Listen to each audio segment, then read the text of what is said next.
Welcome to tonight's Gilmore's Glorious Gossip, a show dedicated to Critical Role over on the Geek and Sundry Twitch channel. Welcome to everyone joining us live, and as always, if you can't stay, we will be posting this on Monday. Eternal thanks to Akuma Mika at EmmaFrost91 for our logo. This week features 4 amazing artists. The current art you're seeing is by Iona Murasan, and I hope I said that correctly. Twitter handle at gamer_artist. Later, you'll be seeing pieces from Istar at Lucille Draws. A piece by Lorverth at Lorverth, Lorverth. And a piece by Bridget at B.A. Kristen. If you'd like your art featured here, please let any of the show's hosts know via Twitter, either using our official at Gilmore_gossip Twitter handle, or our direct Twitters, and we'll do our best to get it on the show. Don't forget to like and subscribe so you can catch us each and every week. I'm Akiva, found on Twitter at AkivaDavid, AKIVADAPHYDD. And joining me today are my excellent friends. Let's introduce ourselves. I'm jumping the gun. I'm excited, guys. Let's introduce ourselves and tell us, what house rules do you use most often, excluding the natural 20 rule? Hi, everybody. Cosmic Candy here, at Cosmic Candy, Candi. And house rule that I use most often probably is the high or low rule. And for those of you that aren't familiar with the high or low rule, what I do is, if you want something in the game and in my lack of foresight, I have not planned for that thing, and especially if it's in like a merchant's shop or whatever, and you're like, I want this thing, I go high or low, and then I roll a percentile dice, and if it is above a 50%, like 51 or above, then it goes whichever way you were trying to make it work. If it's below, then it goes the opposite way of the way that you were trying to work, depending on how you called it. Because the players have the option to choose high or low. So that is my probably biggest house rule that I use. But my players all seem to enjoy it. It is quite useful. And I mean, it's not an outright no, it's you've got a shot. Yeah, that's pretty cool. Hi guys, I'm Kat, or you can find me at Castiel Games, CASSTI3L Games on Twitter, and can I say how I house rule an entire class? I have a Beastmaster Ranger in my group, and I hate DM. I hate the way it's currently structured, and it's very fitting that you actually asked this question, because we're going to be talking about the new revised Ranger later on in the podcast that has just been released, which I'm so excited about and I love, and I'm actually thinking about implementing it for my player because it's fantastic, and it's pretty much what I have been running with him anyway, except I haven't been allowing him to level his beast because I didn't really want to deal with that, but I like it. I like what they've done, so I've actually house ruled that for him, allowing him to do different things with his pet that, according to the class in the book, you can't actually do. Yeah, and that's been a big problem for everybody. I'm also going to come back real quick and say, depending on the day, any one of the vanilla rules could be house ruled at my table. Oh, same. Depending, because we forget. And in the heat of the moment, I just want to get the thing out. I just want the mechanic to happen. Yep. Regardless of whether it's what the book says or not. I just want to get it done with and go.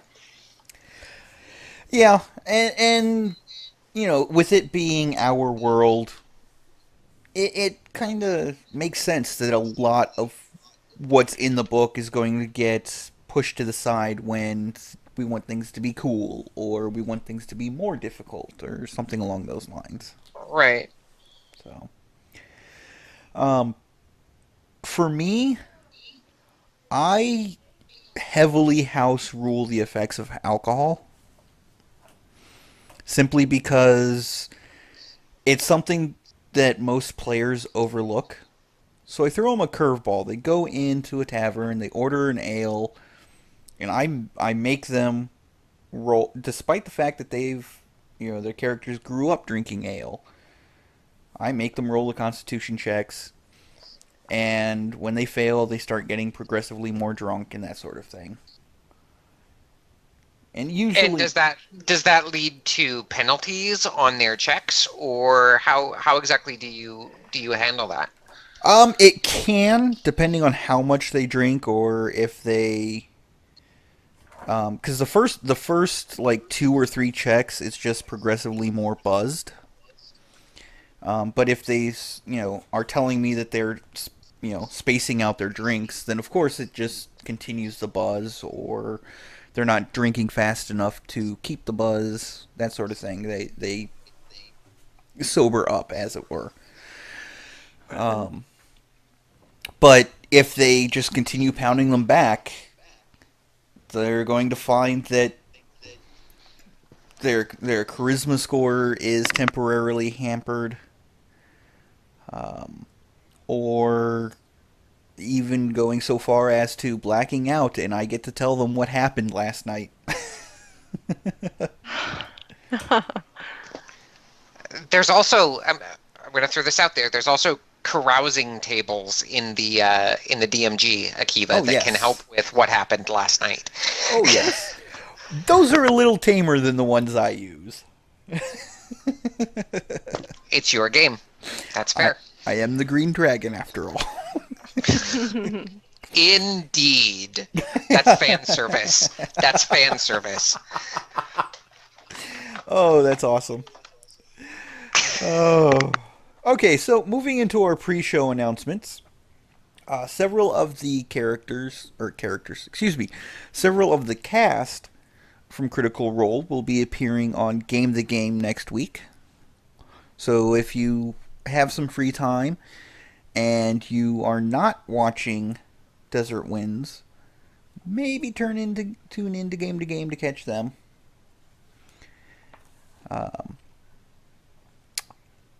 And a little note for those keeping track of character levels: Vex, Vax, Keyleth, and Grog are all level 15 now.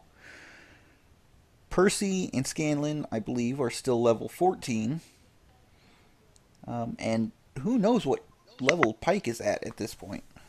Because if she's not doing things with Matt behind the scenes, off camera-ish, she's still level 12.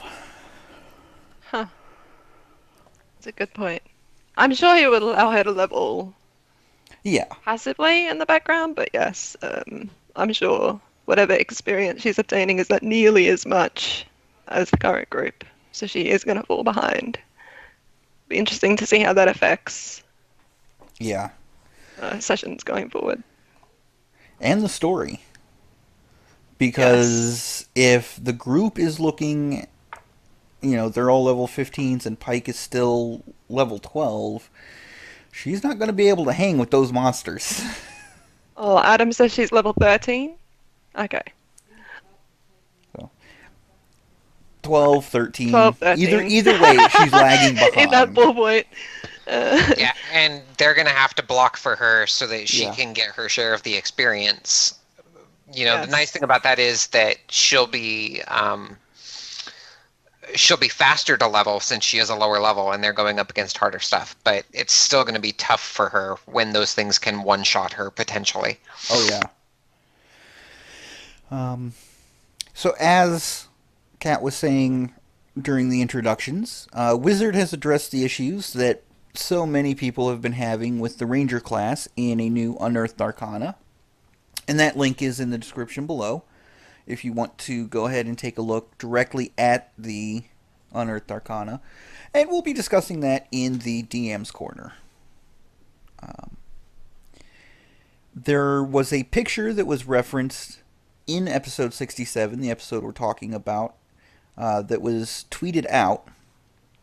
And I would like to thank that random girl, Andrea, King Sundu, Red Dragon Rob on the Critters D&D chat, and also Ashley Johnson at the Vulcan Salute on Twitter, and at Phaselocks on Twitter, for making sure that everybody saw that picture.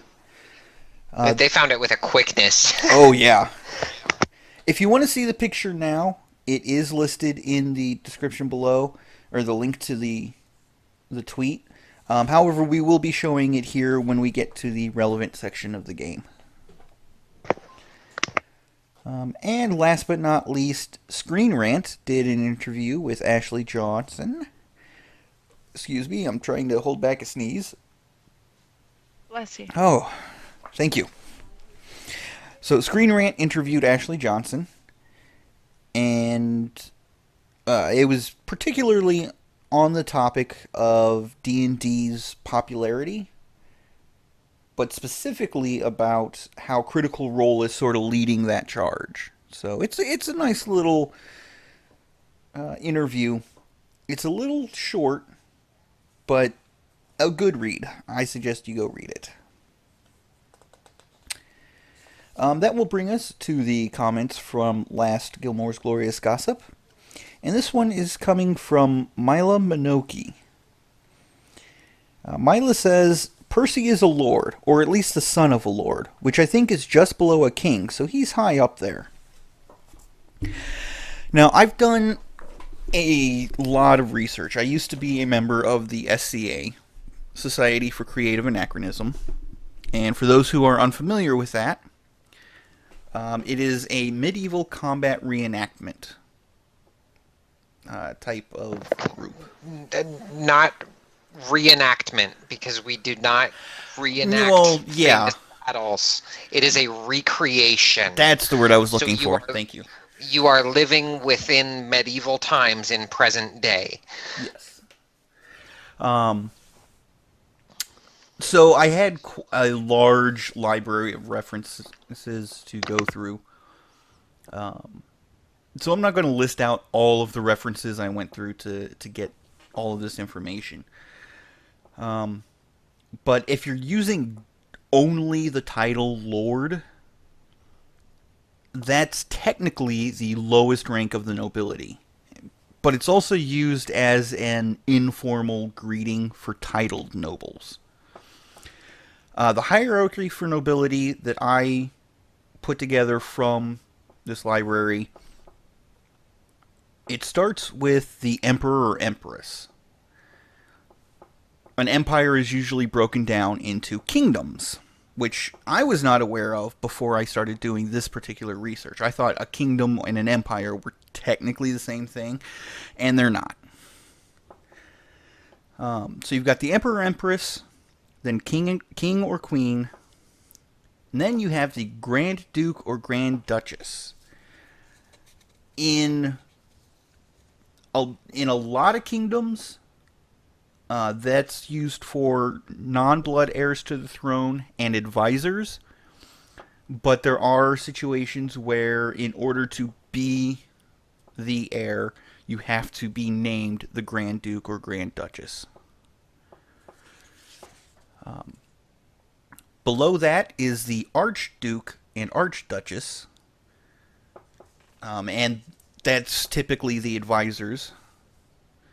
Then you have the Duke or Duchess, or Prince or Princess. They're generally on the same level.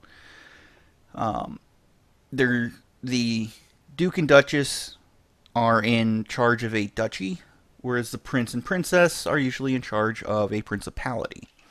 In the English nobility that we're all familiar with, Prince and Princess is used to denote blood heirs to the throne. But they also carry the title of Duke or Duchess. Below that is the Marquis or Marquess. in charge of marches, which in everything that I was looking at, it pointed towards more of the military forces, not necessarily tied to land. It could be tied to land, but the more often than not, it was more just a military force. Below that is the Count and Countess, who are usually in charge of a county. The Viscount and Viscountess, who are assistant to the Count and Countess. The Baron or Baroness, usually in charge of a barony. And then it comes down to Lord, usually at the town mayor level. What I'm thinking is that Iman was the imperial seat of Tal'Dorei, and Percy's family was in some way related to the Emperor's family. Not necessarily through blood, but, through title. And with the location of Whitestone, I would wager that Percy's father was at least a duke. And I forgot to put this in the description, but I actually tweeted Taliesin about it, asking if his family was in the ducal range. Ducal. Yeah. Well, that is the specific title, D-U-C-A-L, ducal. Love it. And Taliesin responded with I believe so. I will have to go back through my myriad of notes. So let me put that in the description real quick for you guys. Okay, so got that. Moving that over now.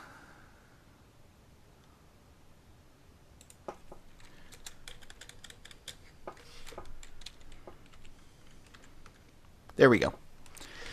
Okay, so that's in there for you guys, but just some clarification on where exactly Percy's nobility level is. And I know that was pretty long-winded, and I'm sorry. That's fair enough. I mean, it'd be nice to get a bit of clarification on where his family sits in the whole hierarchy of the area. I think that's important. Hopefully he makes that a bit clearer. Maybe if he finds his old notes. I hope so. And I will also go back through some of the older episodes, because I believe it was actually discussed by the party at one point. But that'll be a project for another day. So that will bring us to episode 67. And we pick up right where we left off in the home of Mistress Asharu and the whole CSI Tal'Dorei, even though they're on Marquette.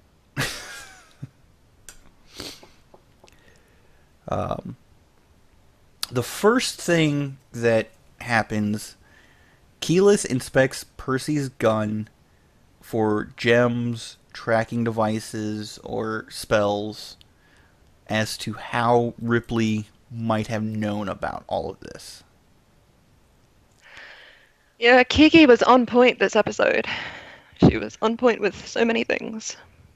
Yeah, she was doing awesome. Yes. For the entire episode. And I just want to point out all the Keyleth haters out there. She was the MVP yet again. Yet again. Yeah, Stop so with the hate. some thread on Reddit where they said all those Kiki haters must be clenching about now because they've just got nothing. Yep. Yep.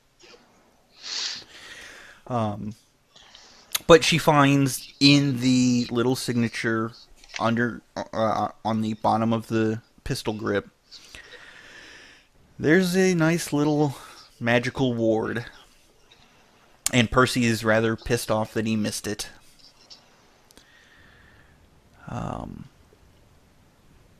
The group decides that they need to get out of there, so they're going to leave by the secret exit. And as they're leaving, Vex does her little investigative mojo and determines that there were 6 people there. Excuse me. And then, just as she's leaving, she uses the Dust of Tracelessness, which then removes all of the footprints and not just Vox Machina's. It was a good idea. I could see why she did it. Yeah. By the same token, I was worried it was going to bite them in the rear. Yes. Well, and it's one of those decisions that we make as players when we're playing the game that we're so focused on the game that it's a good idea as it sits in my head right now, and then 5 minutes later you go, what the hell was I thinking? Yeah. Why did I do that? It's a gamble. You don't really know what's going to happen in the future, so... So, Vox Machina climbs out into an alleyway, and they're kind of suspicious about whether or not Ripley can hear them. So they go back to the inn, and they end up leaving the gun in one room with Trinket. They go into another room in order to discuss what they're going to do.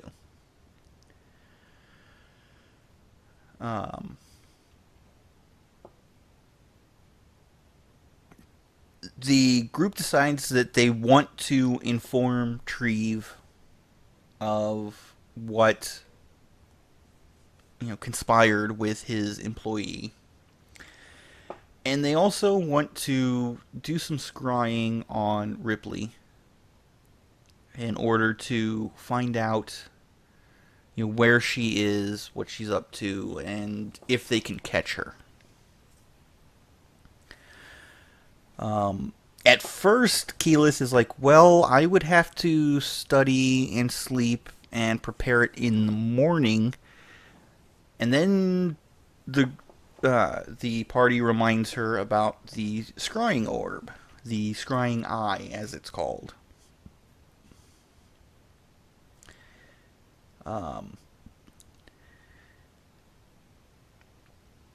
At which point, I believe it was it Laura that made the ball jokes?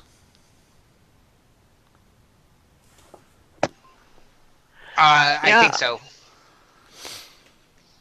Yeah, they were pretty funny. I think the running joke I saw after that, after Laura made the initial one, was that Keyleth had more balls than Vax. And then Vax is like, oh, I'll take it, kind of thing. Yeah, it works. That's what's bad. It works. I'll make it work. I'm like, oh my gosh. Yeah, she owned it. Vex owned it for sure. Vax, yeah. Yeah, and Vax was like, I go either way. I don't care. Yeah, I'll go either way. So she initiates scrying on Ripley, and that had me wondering: is it possible to create a scrying feedback loop? Like, you're scrying on the subject is scrying on you, so you pick up them scrying on you, scrying on them, scrying on you, and it just goes in a loop and drives you insane? I don't think so. I liked the idea, but I don't think so because typically the scrying is happening mentally. You probably scry and see them scrying. I mean, Yeah. it's kind of like you're not looking within their mind, you're kind of looking or focused on a particular person in an area, so I suppose you would just see them scrying. It wouldn't counteract each other's scry, or... Okay. I suppose that's a GM's call, though. I mean, you could flavor it however you wanted, really. Yeah, I guess my green is showing with that question, because it's something that I would pull. I mean, that would be funny, for sure. Yes. So, in order to do the save check, Matt, he rolled his first D20, and it rolled off the table and into oblivion. So he picks up the Perkins D20. I thought it was Start of interesting you a pointed game. that out. Go ahead. Start of a good game right there. Well, and even the cast was going anything but that, Matt. Come on, have mercy. Please don't. Have Please don't. mercy, No, mercy. no. Yeah. So yeah. So after he rolls for the save, Keyleth sees Ripley in an ocean, or on a ship in an ocean, going after the dagger, and wearing the cloak. Now, the description that Matt used for this was just amazing. And the artwork that came out of it was just beautiful. So, I wish I had that kind of descriptive power when I'm speaking. Because, like, if I type something out, I can sit there and work out all that. I mean, I know you, Kalia, are really great at that. Thank you. Ah. I just go freeform, and I'm like, because I see what's happening with Desert Winds and what you guys are doing as a movie, and so I just disconnect my mouth from my brain, like I'm not completely. I guess it's the conscious thought part of it, the critical part of it, Mm-hmm. and just let it happen. Yeah, it's fantastic. It just shows that he really puts himself, and I suppose Kalia then is able to also do this. Like some people can just put themselves in those places, and that allows them to just describe it at a greater detail level, which Yeah. is great. I mean, the other question I have is, does Matt have? I mean, knowing that scrying is always a possibility, does Matt work on these descriptions beforehand, like I would have to? Honestly, I got the script feel from this particular one. You could see that he kind of glanced down at notes every now and then, and it was kind of almost read to a degree. His voice changes a little bit when it's off the cuff and when it's scripted. This That's true. particular section of explanation or description felt a little bit scripted, so I feel like he had maybe some notes or bullet points to go off of.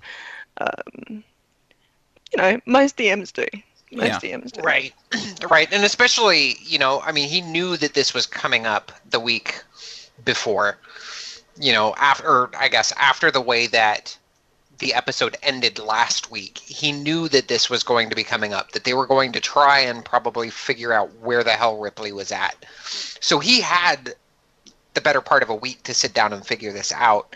So I don't think it was completely scripted, but even if it was completely scripted, we still go off the cuff anyway sometimes, just to make things flow a little bit better. True.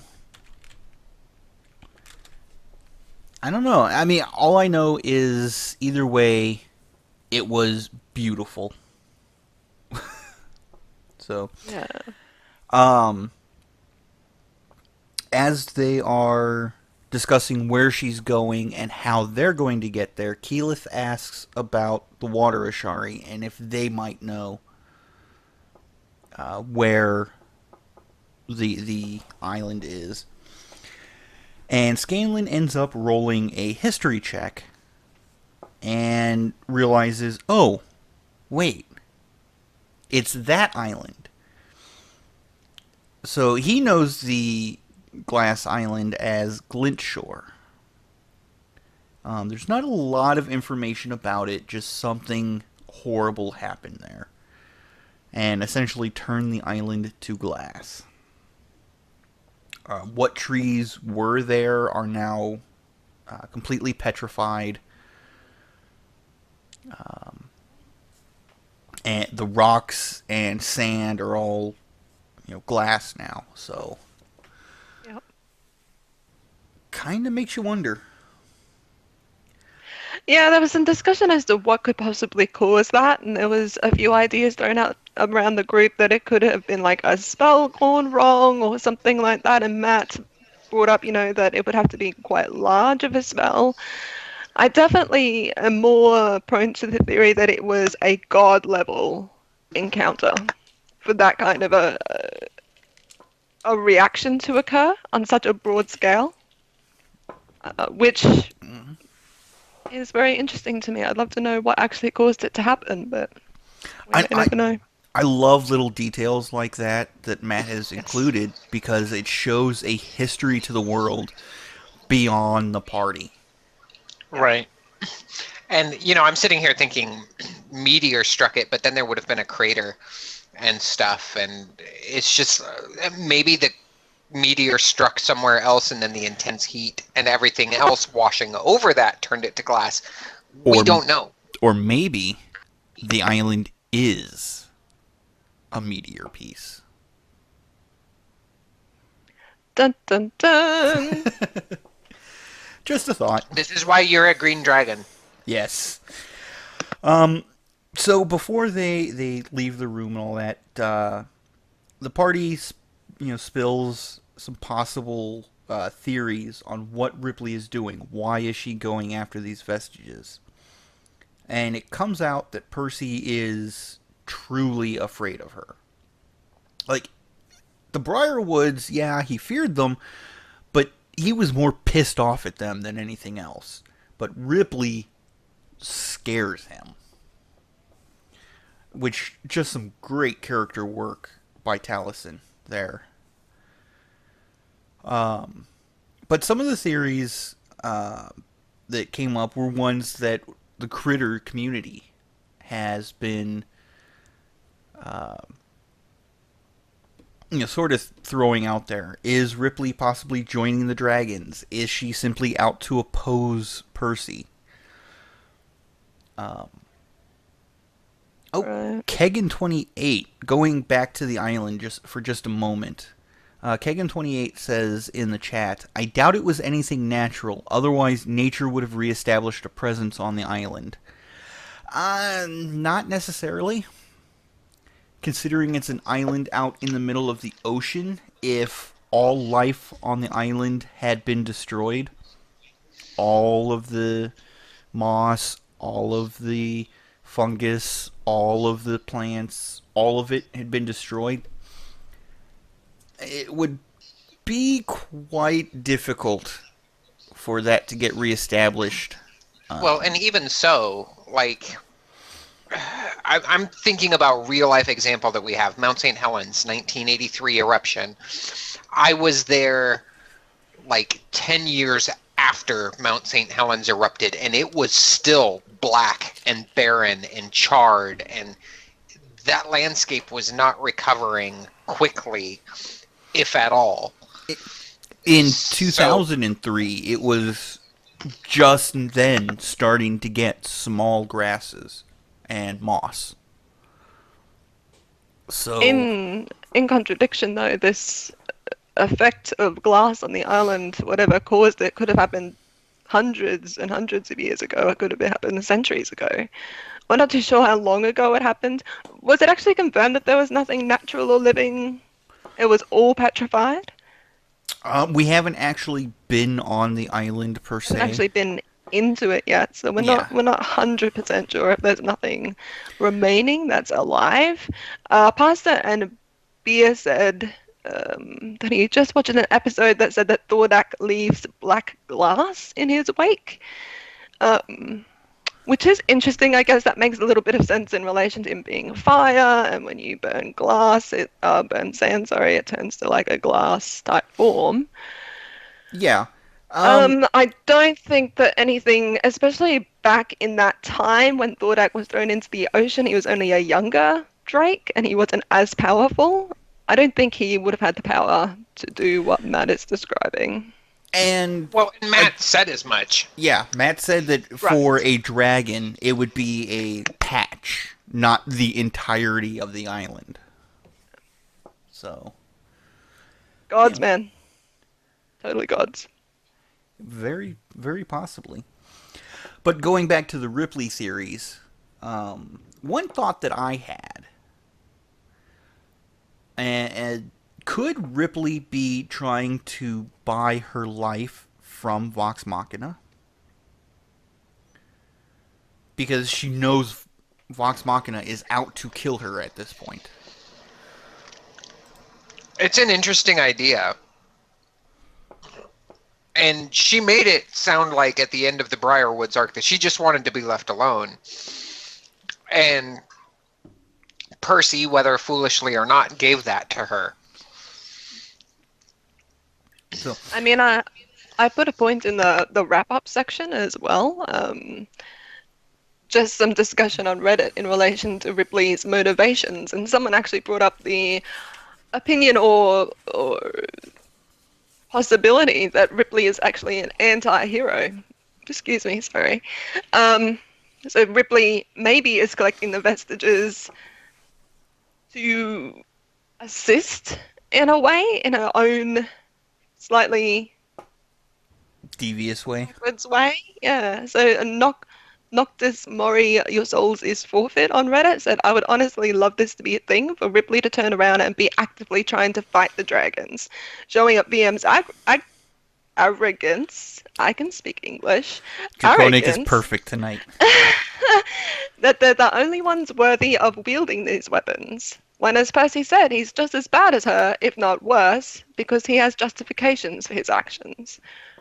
So the thought that perhaps she's collecting these weapons to try to help out because she doesn't want to live in a world that's also ravaged by dragons. Could be, because I mean, if the dragons are Theories. if the dragons are ravaging everything, she's not going to be able to do any of her research or anything like that. So, Steel 8 Jet said maybe Ripley is in love with Percy. Ew! Gross! No! Ah! No! What, she tortures and murders his entire family? Maybe it was a turn-on. There will be no Persepolis in this house. None. None. I have to agree with Kalia. No. You can't stop it. The ship has sailed. It's on its way. I'm calling in Keyleth in meteor form. We're gonna drop her directly Meteor. down the center of this ship, and it is sinking, bitches. It is sinking. Ew! Why? Why? What is wrong with you? You're even worse than Ripley and Percy. Kidding. You do you, but damn, no. Fight Fan 365 says possibly she wants to outdo Percy, show him up. That's a possibility. Maybe. Steelajet also says all that he has left, or so that all he has left is her. Stockholm Syndrome goes both ways. Usually not. But I could see how it could. But yeah, just some interesting thoughts on why Ripley is doing this, what her motivations are. At which point the conversation moves into what do they hope that they can accomplish as far as how to get to the island. Could they teleport to the island? No, because no one's certain where it is. Could they get an airship? Maybe. Could we find a local that has knowledge of Glintshore?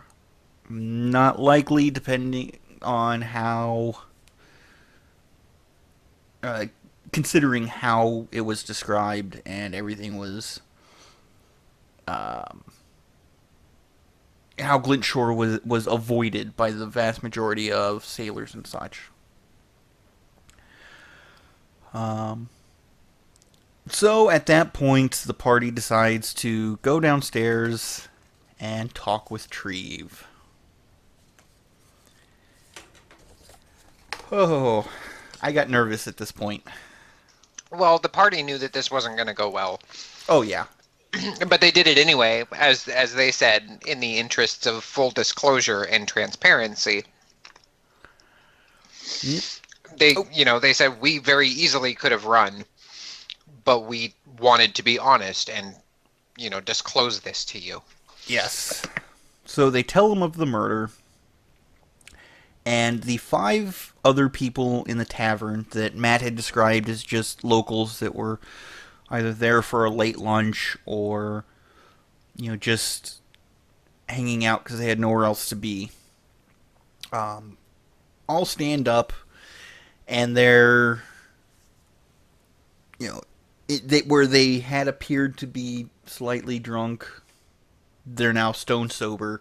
It turns out they're all part of the mercenary group, and the tables are loaded with weapons.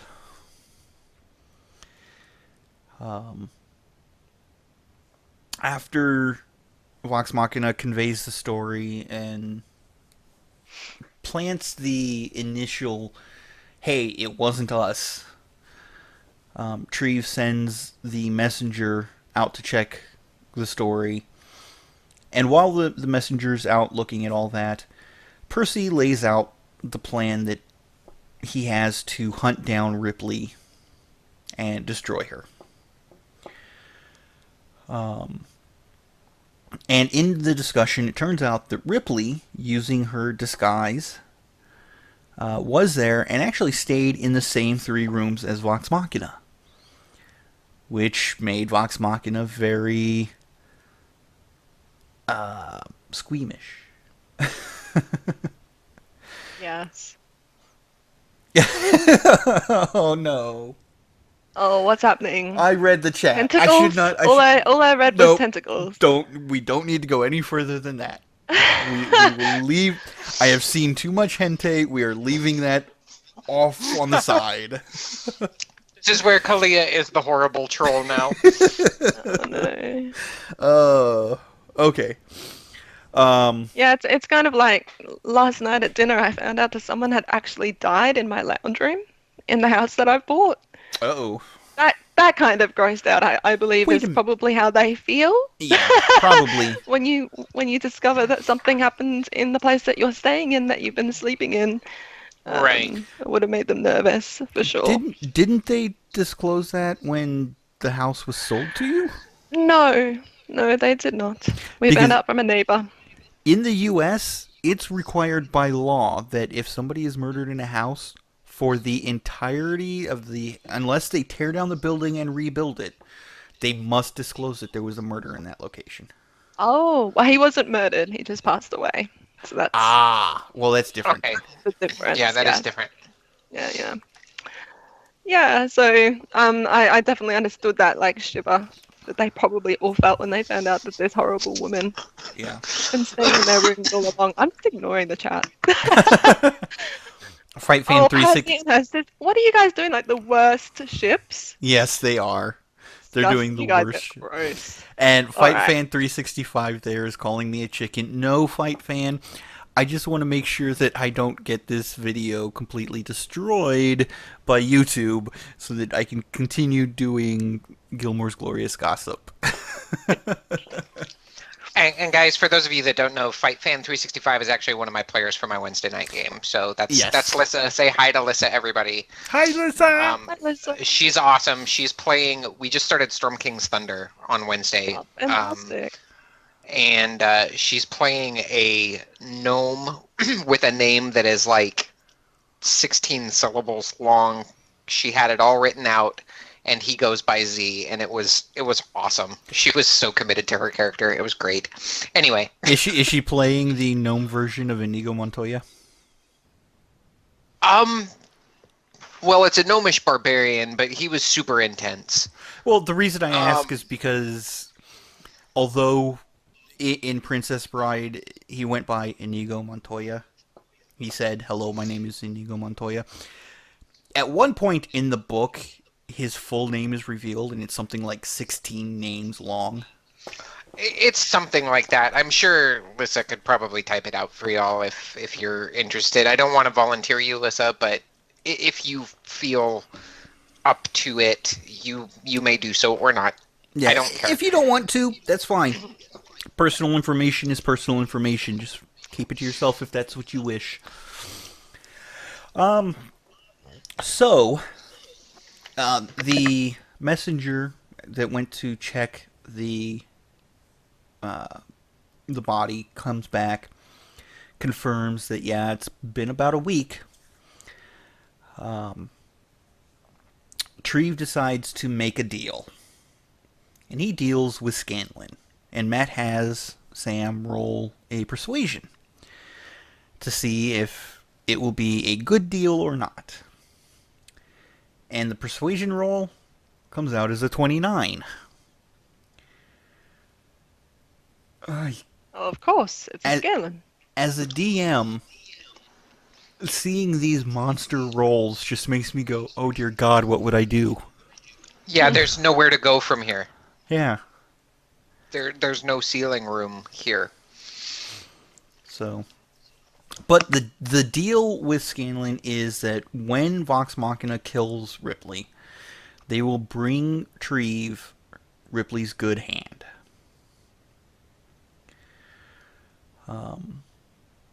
Agreeing to that deal, Treve then gives them some information on where to go in order to get some things done, whether it's charter an airship, do some shopping, that sort of thing. And they get one of the Merc Group wizards to come in to deal with the enchantment. Vex bargains the cost of the wizard, which was, I believe, 750 gold. And instead of paying the gold, she bargains to give 2 sapphires and a ruby. Which the total of what the value of those gems were comes out to about 600 gold. So she did bargain it down a little. I remember in Critters D&D chat, there was a little bit of a panic from a couple of the users that were thinking that these sapphires that were the size of a fist would be worth a lot more than what they actually were, and she was thinking that Vex was actually going to be overpaying by using these gems. Oh. Well, Not in a million years. Yeah, or go ahead. Sorry. No, that's fine. Not in a million years would Vex allow herself to get swindled, was what I was saying. Alright, go. In real life, probably those 2 sapphires, being the size of a fist, probably would be worth somewhere in the realm of like 200, 300 gold apiece. So throwing in both the sapphires and the ruby in real life probably would have been overpaying. But this isn't a 1-for-1 world, if that makes sense.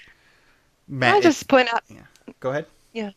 Can I just point out too that this is an amazing way to use gems and utilize gems? I have played in many a Dungeons and Dragons game where players just convert gems straight to money because they just don't see the point in gems. They're like, oh, it's just gold in a different form. It's just gold in the form of a rock. And so a lot of DMs will just go, well, if I give you gems, just take the money value and add it to your gold pool. Because, you can be stuffed keeping track of all of these gems. But this kind of use of gems is why gems are so useful, is because you can use them in bartering situations. Not to mention, you can take a gem and you can enchant a gem. You can't take a gold piece and enchant a gold piece. That's true too. There's a lot of other uses for gems. 100%. Yes. You can use them in spells too. Yes. Sometimes. So. Like, if you're trying to resurrect somebody, you have to have diamond dust. Having the gold equivalent of diamond dust is not going to work. Unless you paid for the diamond dust with your... Never mind. In which case, you no longer have gold, you have diamond dust. Wouldn't that suck if you've just sold your diamond and then you need diamonds and there's just no one that sells diamonds and you just... Ugh, that would be the And you worst. go back to where you just sold your diamonds, and they just sold your diamonds. Yep. Yeah. We're evil tonight, you guys. Don't let us write a campaign right now. It's gonna be bad. So, and while they're waiting for Kime to come in, Scanlan and Grog go to get airship passage. They get to where this tower is, where the airships go, with some amazing rolls by both Sam and Travis. They get to this tower, and they see two people loading stuff up onto this little platform, and they see a bell nearby. So Grog walks over to the bell and rings it. And it turns out that's not just any like gentle ringing. He goes up and he's like ringing this thing almost to the point that he's pulling it off of the post. Rage ring. Yes. And it turns out it's the signal to bring the elevator up. And of course the two people aren't done loading all the gear and what is the word I am looking for? When you load stuff up on a ship. What is On a that crane? stuff called? Barrel? Cargo. Cargo. Beep beep. Oh boy. That wasn't even One a of those name nights. this time, Akiva. I know. So they hadn't finished putting the cargo onto the elevator. And so they end up, trying to throw one more barrel up onto it, but I think he was pulling it off, wasn't he? He was offloading it the way he offloading it? described it. I think he was offloading it. I thought he was loading it onto, but I think he was loading it on because the ship takes off a bit later Yeah. in the episode. Yeah. They're So- packing it up to go out. yeah. Okay, the way I understood it was that this was the crew that was left from, they were offloading the final cargo to be able to leave.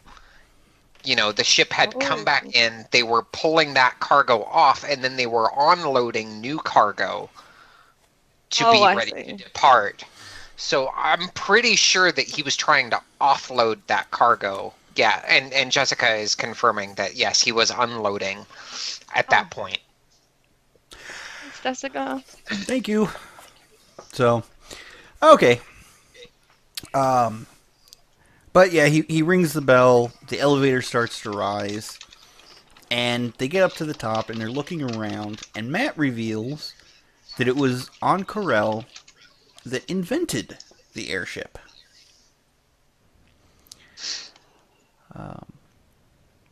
So Grog and Scanlan, they go talk to one of the foremen who points them to the main office. And as they go to get information on booking passage and such, Grog and Scanlan take some pretty good notes on the layout. So you can see in their heads that they're like, what if we have to go ahead and attack this place?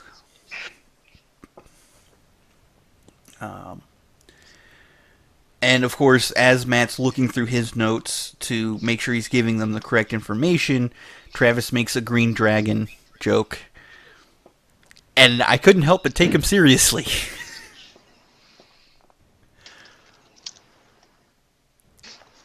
Nobody The else green commented? dragon would appear. Yeah, it was a possibility. Oh, But I think that would be mean. it would be mean. It would be something I would do. But you're a green dragon. Oh yes. I don't think we're gonna see the green dragon for a while. Neither do I I. think it'll be after the white dragon. I think it'll be after Thordak. You reckon? Yeah, You think the green one will outlive Thordak? I think so, simply by hiding. Perhaps, yeah. So, but Grog and Scanlan get in to talk with the overseer, and the overseer, points them to talking with one of the ship's captains, and it comes out that they're trying to be secretive about where they're going and all that. So the overseer calls in the captain to do the negotiation there, so that they can make sure everything gets done evenly, expensively in the eyes of the overseer. And then, and when the captain comes in, Matt reveals that it's Captain Damon who gave them their first airship ride. And Marisha was so excited. It's a small world after all. Marisha gets so excited, she sort of metagames a little bit. Oh, yes, that was funny. Yeah, she had to be reminded she wasn't there. She wasn't there. Yep. Yeah. What did she say? We got attacked by Wyverns. Wyverns. wyverns. That's right. We got attacked by wyverns. She was so excited, and then everyone's like, "You're not even here." Oh. Yes. So, but as they're talking about where the airship is going, what they're going to need for the trip, Scanlan pulls out the signet from Jamonsa Ord,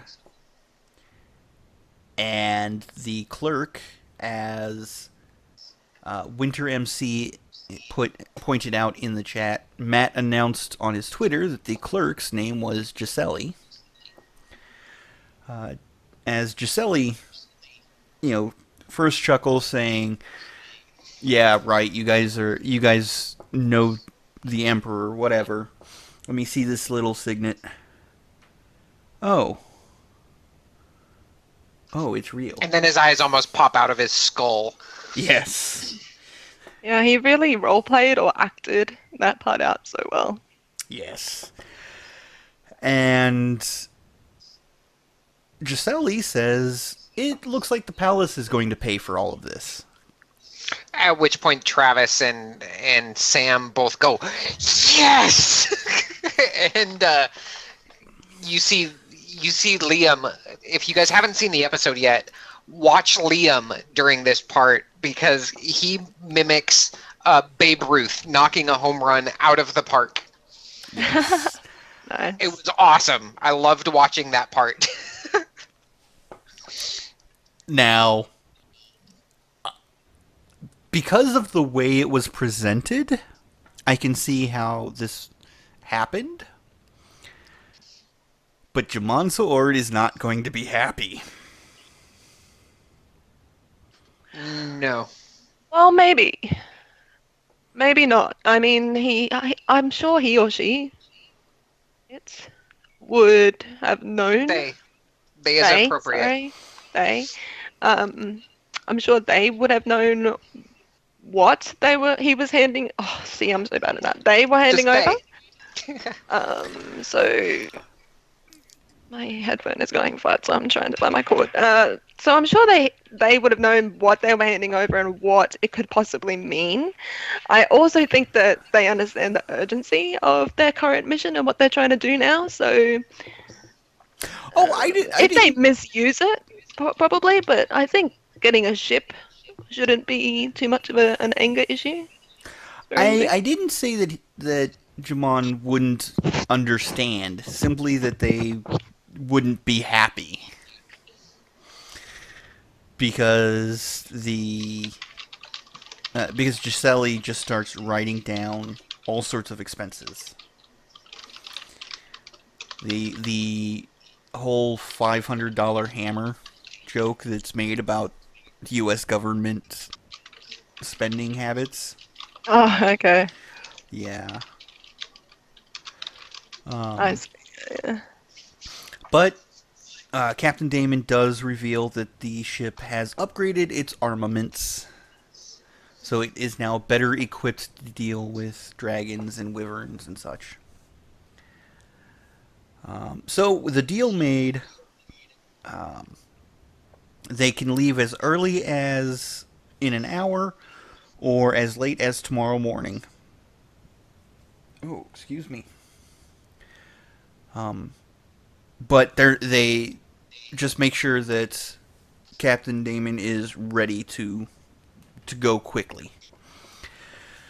On their way back to the inn, they stop by the casino and Grog Scanlan tells Grog to wait outside and does minor illusion to show Grog the face of the quote-unquote drug dealer and the henchman. And then uses his hat of disguise to disguise himself as Walter White. In case there are Breaking Bad fans in the audience.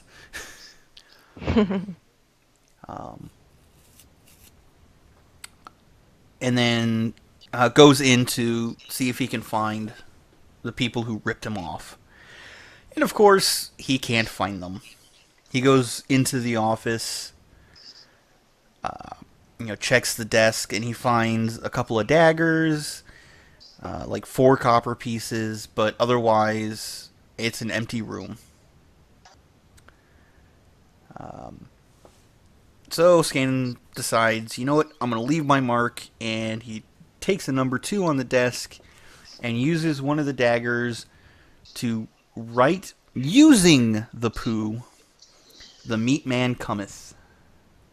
So disgusting. Yeah. The sad thing is, that message is not going to get to the people that he intends it to get to. No, it won't. The only people who are going to pay for that are the poor cleaners that have to clean that rental room. Yes.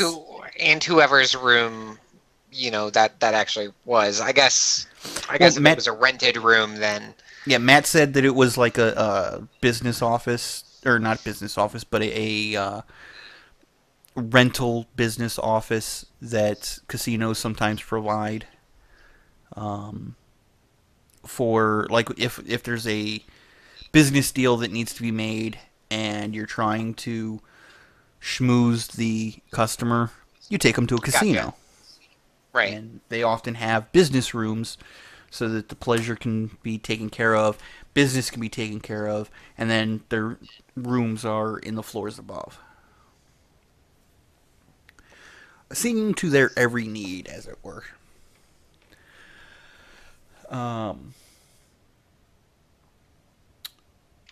But as he's leaving, he decides he's going to place a bet at the dice game, and he loses 100 gold. To be fair, the party told him to double down, which was the right call in this instance. Yeah, it just didn't work for him. Because he rolled a 6. And then rolled a 5. Yep. But after he... As Matt says, you keep coming back, man. Yep.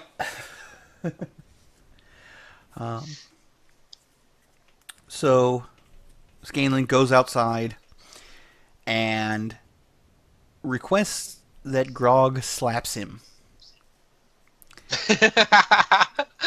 Oh, yeah, this was awesome. Yes. So Grog winds up and he takes off the Titan Stone Knuckle first. And then winds up and smacks him. And he rolls like an 18 on his strength check. But the problem is Scanlan is wearing his hat of disguise still, so he's still only 2 or 3 foot tall, however tall Scanlan actually is. And Grog's fist goes right through the illusion. Yes. Right through the illusion and just whiffs it completely. Yeah. Yeah, that kind of sends Scanlan over the edge. As he said, he can't even get slapped properly. Yeah. Because that's right. This town has it in for me. Stuck in his mojo. Stuck in his scanjo. Oh boy.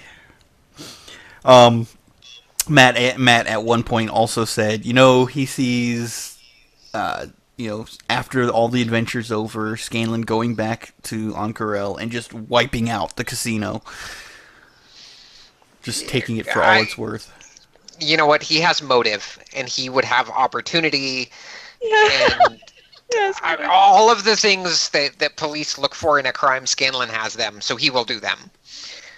Yes. Tommy D points out, if only Scanlan played cards, his charisma score would have given him a chance. Yeah, I can see that. I would go with that. absolutely. Because he's got he would be able to bluff, he would be able to call and check and insight, and yeah, I can see cards going a lot better for Scanlan.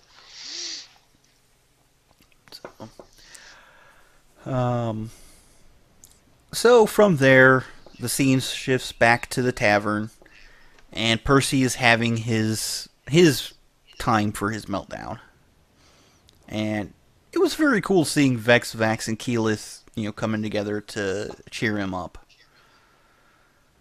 Yeah. He's always seemed like such a lonesome member in the party, kind of in his own space, so it's nice to be reminded every now and then that even though your party doesn't necessarily trust you all the time, they're still there for you. Indeed. And the thought that occurred to me was Percy holds everybody at a distance because he hates himself. True.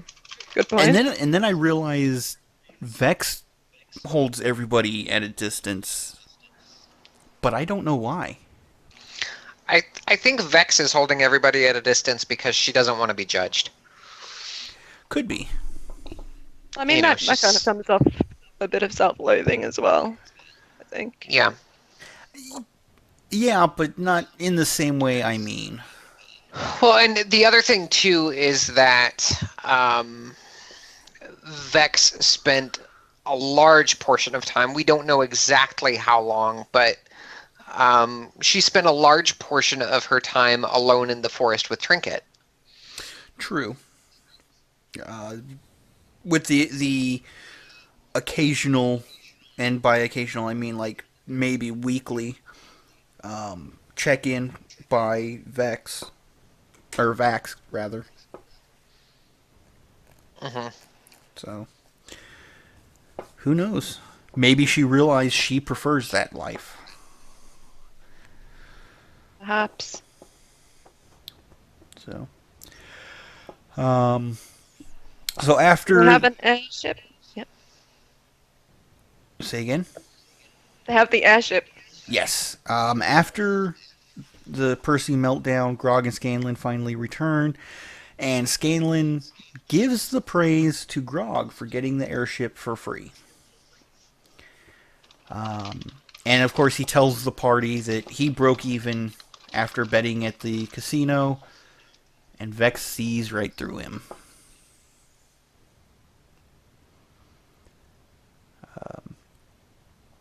And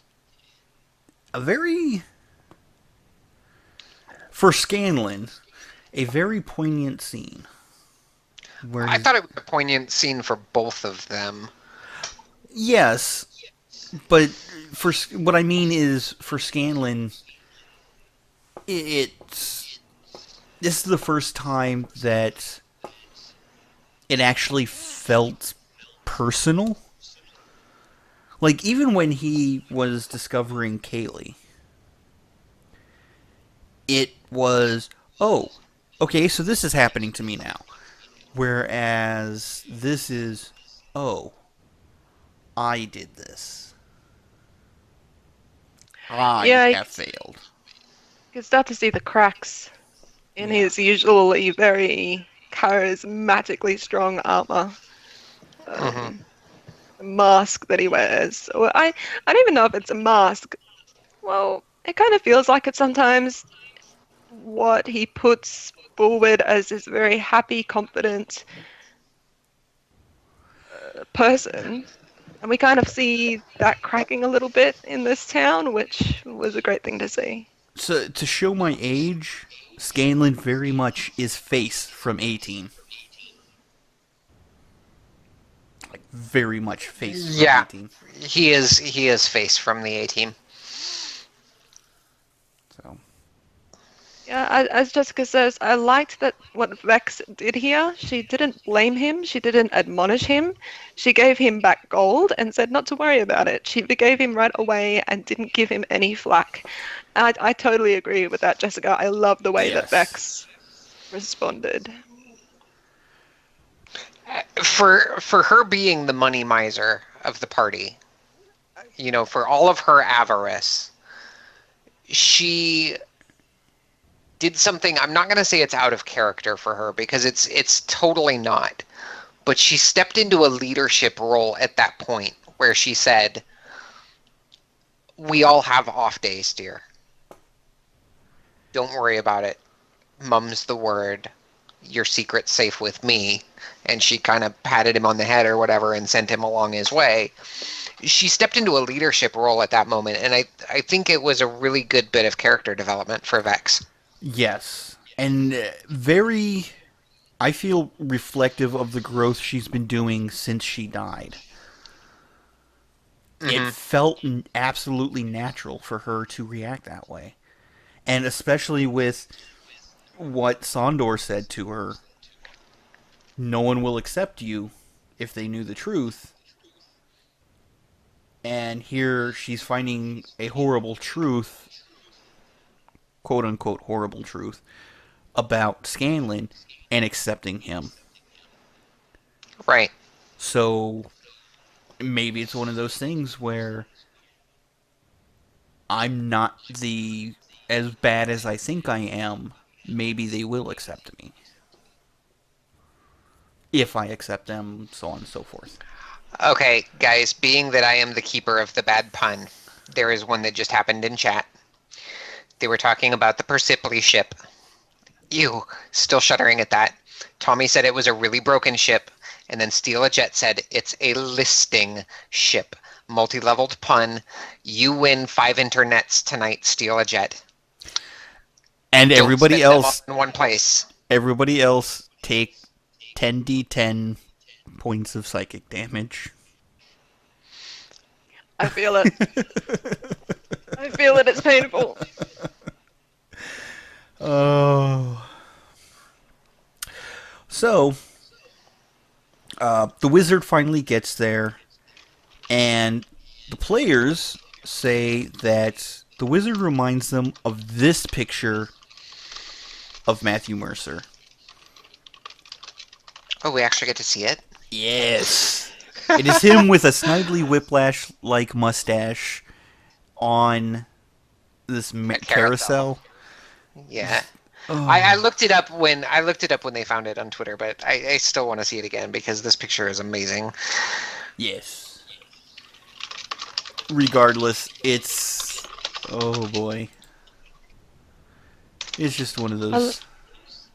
I love how he took it and rolled with it and tried to incorporate it into this character, almost as if it was inspiration for the character. He started to pull that weird face, kind of sucked in his cheeks, and just had everyone laughing. Like, there was no way that they could have a proper RP session or section with him just pulling that crazy face. He pulled it back a bit towards the end of it, but yeah. Initially it was so funny. Regardless, it was because at the end of the show they talked about the various reminiscences where they thought some possible influences were, and it was all over the place, but they all had the same theme. So, but the wizard points out the enchantment and identifies it for them. And it turns out that it's an audio spying only. It doesn't let her know where they are, but it lets her hear them, or whoever's receiving it hear them, and uses an embedded message spell to send that to whoever is receiving. I mean, that makes total sense. There was some discussion in the past session about whether it could have just been a visual enchantment, but when you actually think about that, if it was just visual, that wouldn't have given her the information she is now using to get these vestiges. It had to be a verbal plant in some way. Yeah, at least some portion of it had to be verbal. Akiva, I'm not seeing this image pop up on the stream. It popped up very quickly. Yeah, you may have to refresh and go back for a moment.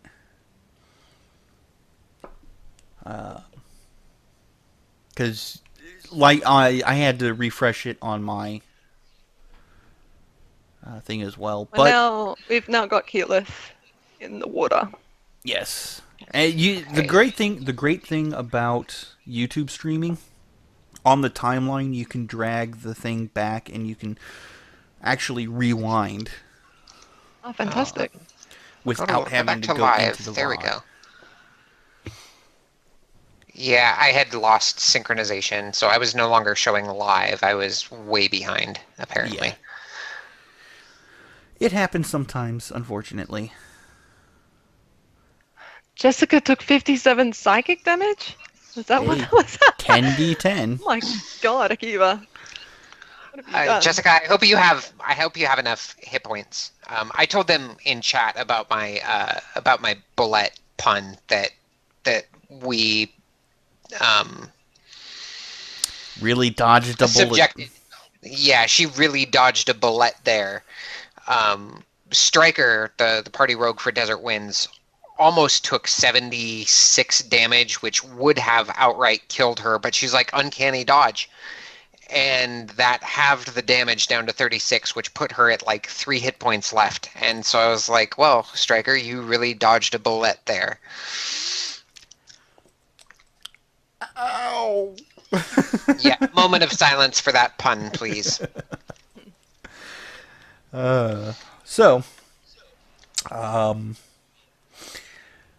After identifying the enchantment, the wizard is then given the go-ahead to dispel the scrying, and so he dispels it, and Keyleth goes to inspect it. He's like, it's going to take a moment, and so she has to turn it away real quick as a bright flash and flare come off the butt of this pistol grip. And the scrying is thus dispelled.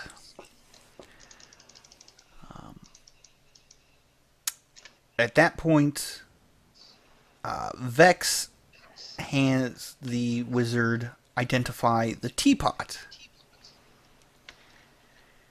And it turns out it's a teapot of envenoming.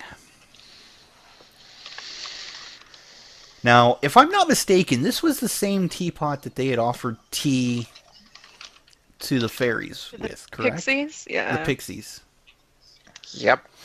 I was thinking that when I watched it, I'm like, oh, that would have been hilarious if they'd actually drunk from the tea set.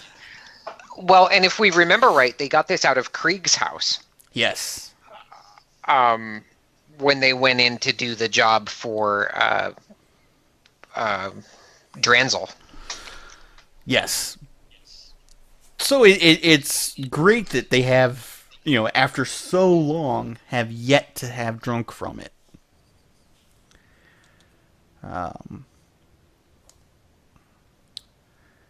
But he hands that back, and we switch over to a short shopping montage, in which Percy gets some swivel gun parts, the base thereof, rather. And Vex gets 6 regular healing and 6 greater healing potions. Another great haggle by a haggler. They get on the ship, they depart, and that's where they take the mid-game break.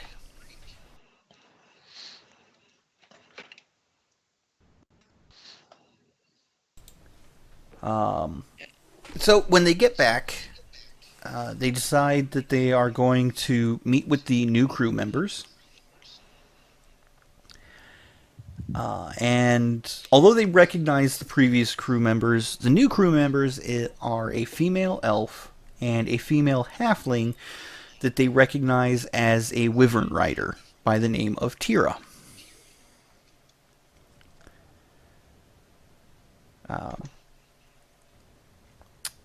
So once they recognize once they get to know everyone, Vox Machina tells the captain the destination. Now here's my question.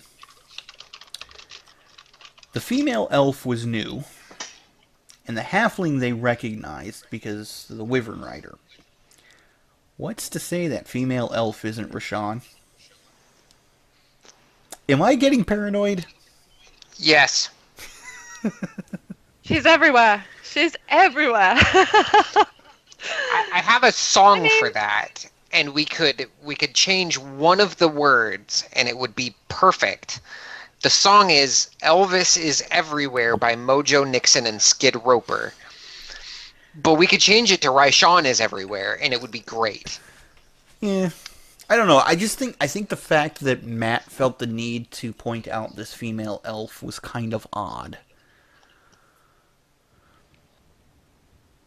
So, yeah, I don't know. I'll have to go back and rewatch that because it didn't throw any flags for me. I mean, maybe it would make a lot of sense that she would be keeping tabs on them in some form or fashion. Yeah. Tommy D says, Akiva, you, like me, are seeing the green dragon everywhere. The problem is that Matt pointing out this female elf just seemed to come out of nowhere. Dude, I remember an old saying, and it keeps coming up every time. It's in relation to DMs. You know, if you have a party just walking through a field, and you mention that there's like a tower in the distance. A gazebo. And the tower, there's nothing there. It's just a tower. And you're walking through the field and you guys see that there's a tower off in the distance. Oh, what kind of tower? Yep. Is it a magical tower? Yep. We'll go check out the tower. Gazebo It's just a tower. We go check out the tower. But okay, all right. And then, you know what I mean? So it's sometimes DMs just mention things, but I mean, at the same time, this is Matt, and he does seem to have a tendency to not mention things like that unless there's something more attached. So I don't know. He's just so good at what he does that you just can't tell sometimes. So maybe. And sometimes DMs say at the beginning of something, we say this is strictly a one shot, and then the players try to explore more. Yeah. Into that thing that you said is strictly a one-shot. Yeah. A minute, it's a campaign. No, I'm joking. Oh boy. So, you know, after revealing the destination, the captain reveals that it's near the Hespit archipelago, and that they would be, Vox Machina instructs him to keep watch for Ripley's ship. So as the airship is going along, they pass by the Bay of Gifts, and they see off in the distance the town of Shamel. I was trying to avoid that pun, Kalia, but I could hear it in just your little giggle. It happened in Critters D&D too. Somebody mentioned Team Hard G for the win or something like that. Yes. But everyone goes on to sleep, and Taliesin actually mentions that is the first real good sleep that Vox Machina has actually had. They weren't worried about somebody sneaking in on them at the night. They didn't have to worry about what they were doing the next day. Everything was already set, and it was all good. So the next morning, they start things off by scrying for Ripley, and Keela sees that Ripley's ship has stopped. The crew drinks a potion of water breathing, and they dive on in. And it appears that she has found the shrew.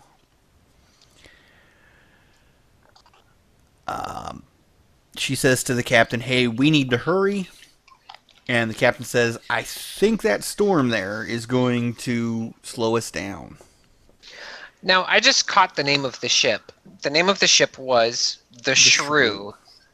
Do you think that has any tie back into Liam's game? Oh. It might. I was thinking that it was a little... it was inspired a little by... because Taming of? Yeah, Taming of. Yeah, I tend to think a little more... Shakespearean? Yeah. Especially considering that, Matt and the cast have that theater background. Sure. So can I just say the scene that's coming up is probably one of my most...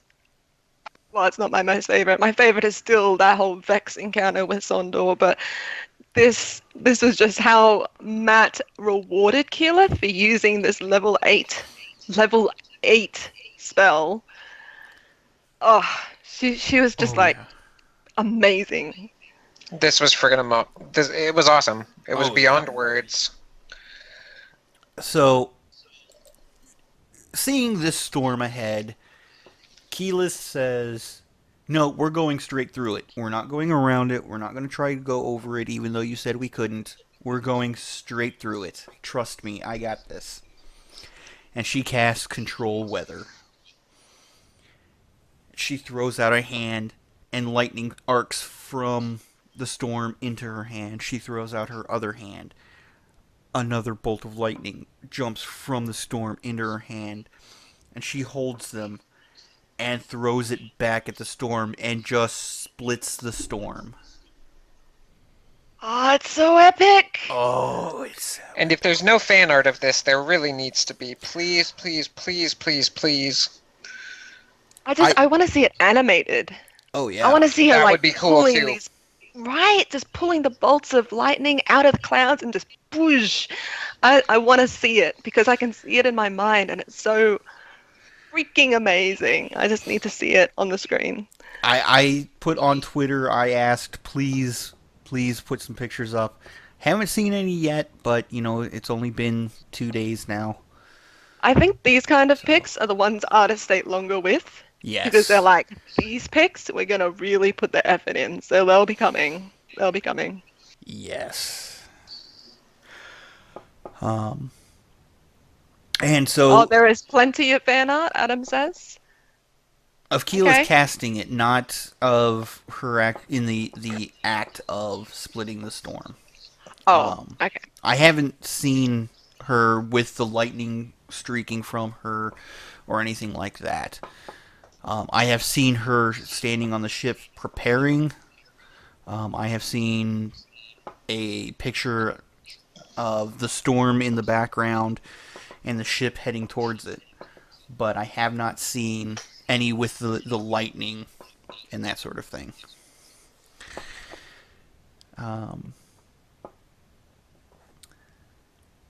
But, as they get closer to the ship, there's a discussion on tactics.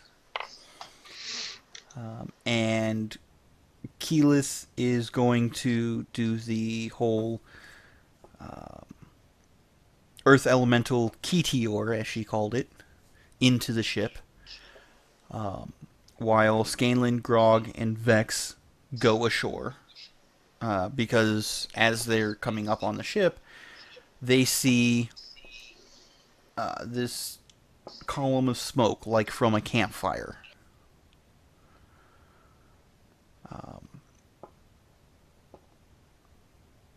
So, they start coming along, and Percy's looking at Ripley's ship, and there are 4 individuals that look like they're playing cards on it.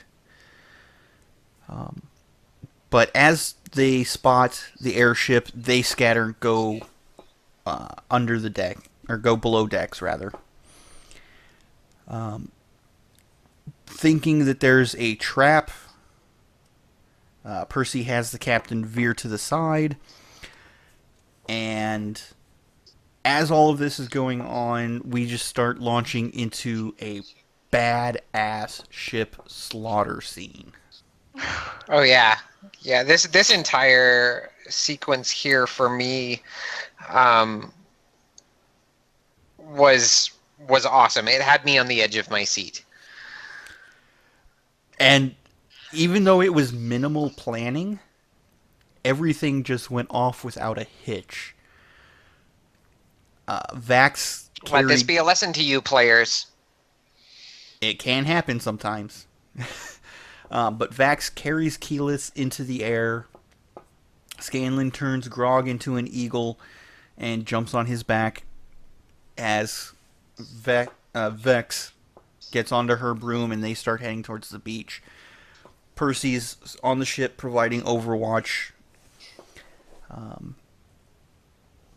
And it's a good thing he is, too. Oh, yes. And Sniper shooting from the ship.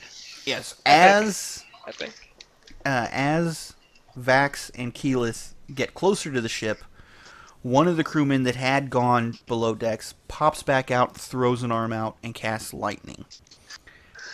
And Percy snipes him. Shot to the head. Doesn't kill him, but ow, that's gotta hurt. Tommy asked in chat, do you think Percy panicked? Yeah, we need to hear more about that.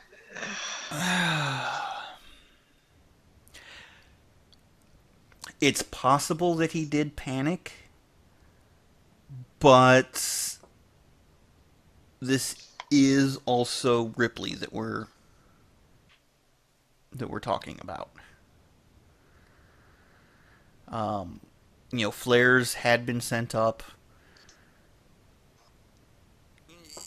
It's really hard to judge. Yeah. So I mean, even go ahead. I know that you're right. Keep going. Let's say even if he did panic, it was an appropriate way to handle it. So, hold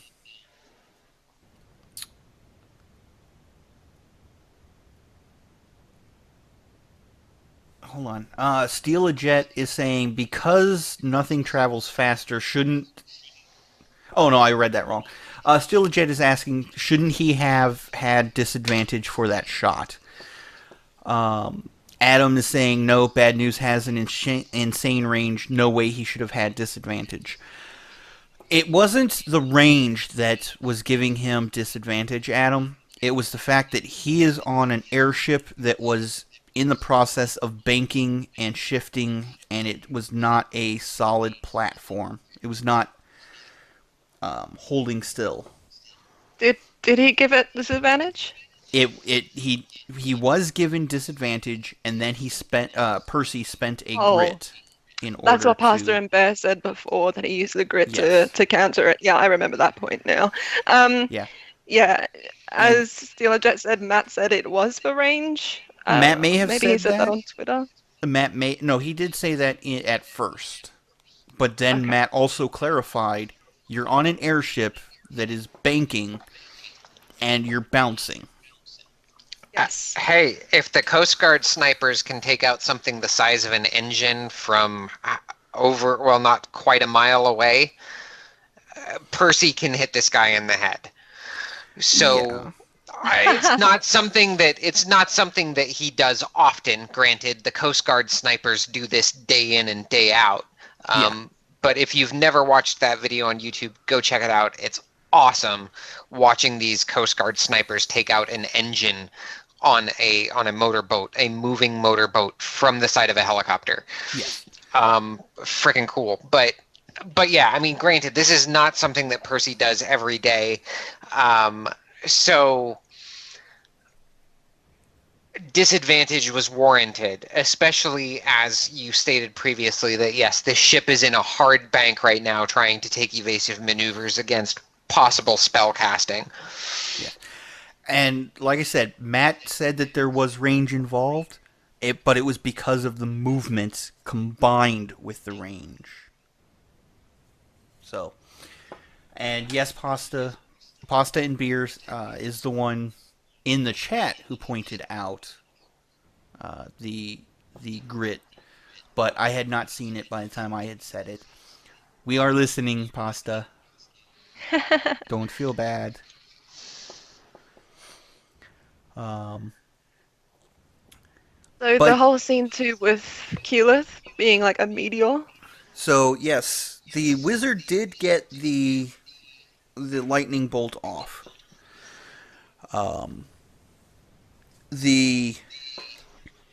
Matt then had Vax and Keyleth roll dex saves, and because of uncanny dodge, he ruled that Vax took half of half. Right. I think it was uncanny dodge. It was uncanny dodge, or no, it would have been evasion because uncanny dodge is melee. Yeah. Evasion. Now, for those who, I know I mentioned it in the Critter D&D chat, and I saw several people mention it in the Geek and Sundry chat. The vanilla rule for evasion is that you can nimbly dodge out of the way of certain area effects, such as Red Dragon's fiery breath or an ice storm. When you are subject to an effect that allows you to make a dexterity saving throw to take half, you instead take no damage if you succeed on the saving throws, and only take half if you fail. However, it's Matt's game, house rules, and I know some DMs that do half of half. Yes, this was a discussion that I had in my session just previously, actually, the whole half and half, and I know those kinds of things don't really, it got a bit of a rule session at that moment when we were talking about that, but this might have also been something like what Kalia does, and I do as well in games, is you just make a call because you're not 100% sure on how the rule works, so you just go, okay, just take half of half and keep going. You know, and I mean, as we saw, the players were perfectly fine with the decision. It was not a moment of, oh my god, you're screwing me because I'm about to die. Yeah. It didn't even enter into the equation, you know, so the players were happy to follow it. And as a DM, you know, I like to see that. I like to see my players not going, but, you know. If a player starts going, but, hopefully it's because their character is about to die. Right. Yes. At that point, it's acceptable for them to go, but. And at that point, I will stop and go, all right, let's take a look at the rules. We will time out for right now. Yeah. And we will look at the rules together. So, Vax drops Keyleth, and as she falls, Marisha has Keyleth blow Vax a kiss. Ah. And then go Earth Elemental. And then Bye. and then ignite her hands. And she cannonballs into the ship, landing on someone, turning them into tomato paste. So good. She gets her foot stuck in the Both hole. feet. Both It was feet? both feet. Okay. Yep. So she pulls herself out, and it starts filling. The ship starts filling with water. And then they're trying to talk to her over the over the messaging earrings, and she's coming back to them in like Ignan or not Ignan, but Primordial, and she has an even lower intelligence than Grog at this point. Yep. And so they're like, find anything of use. And so she just grabs a bunch of paper. Now that interests me as well, because when you turn elemental, you actually take their mental stats. Well, that was something else I was looking at and forgot to look up because I honestly don't think you do. Most of the time. I mean, Matt made the call about Grog being more intelligent again as an eagle, which was already discussed in past podcasts, isn't actually the case in vanilla, so he might just be like taking that rule forward as that's now his house rule in his game. Typically, I think the vanilla rule says that you keep your mental stats, but take the physical stats of the form that you are taking as a druid in wild shape. Okay, so for polymorph, in this particular case, it would be considered like a baleful polymorph, not a hey, I'm turning myself into something. I'm intentionally turning someone else into something. That's where it becomes the target takes the mental attributes. For wild shape, it says specifically, your game statistics are replaced by the statistics of the beast, but you retain your alignment, personality, and intelligence, wisdom, and charisma scores. So yeah, you keep your mental stats, but you take the physical stats: strength, con, dex. So it's fine. And right, pasta and beer. We understand that it's not polymorph. We're trying to describe the difference between this is when it would happen. Yeah. For polymorph, you would take the mental stats as well as the physical. During wild shape, you do not. We were just trying to make that distinction. Yes, we were making the definition. I don't think polymorph actually. Polymorph does not. True polymorph does. Akiva and I have had this discussion before. No, I was in that podcast too. Remember? Yeah, we were all having that discussion of the mental stats with the original time that it happened with Grog. So yeah, polymorph doesn't either, but that's fine. It leads for some pretty funny RP, which I'm loving. Yeah. So, she pulls her legs out. The ship starts sinking. The airship has been firing these flaming ballista shots at the ship. So it's on fire and it's sinking. It actually goes under. And fortunately, Keyleth, had cast water breathing on everyone beforehand. Hey, steal a jet. Remember how we were talking earlier about the Persipli ship going down? This is it, right here. This is the scene where it happens.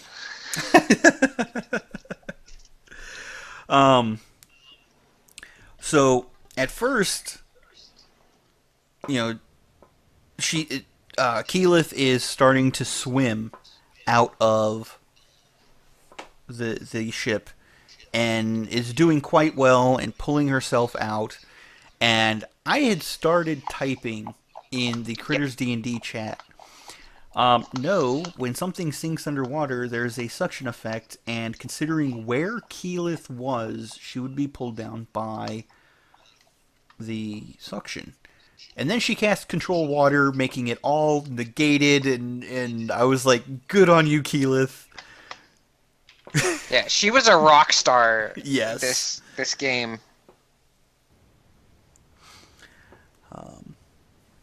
So, yeah.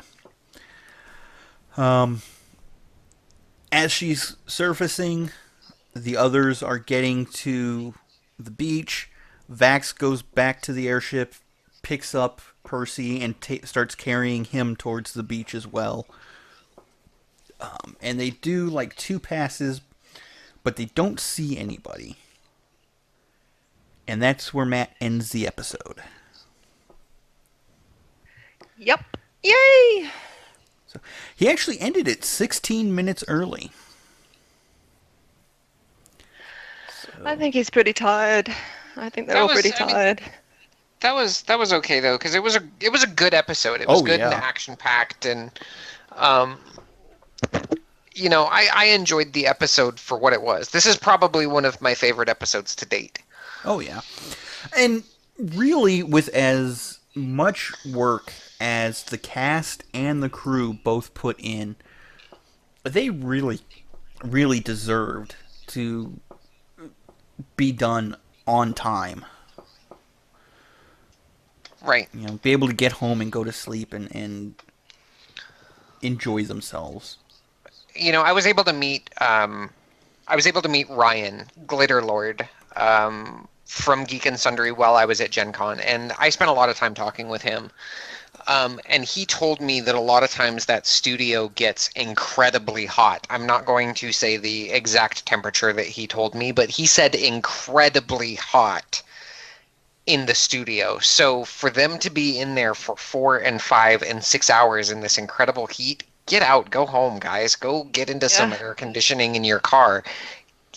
I applaud you for going in and week out when the temperature is that hot in that studio. Huh. All the lights and PCs and everything running in there. Sounds like we need to invest in getting them some of those ion fans.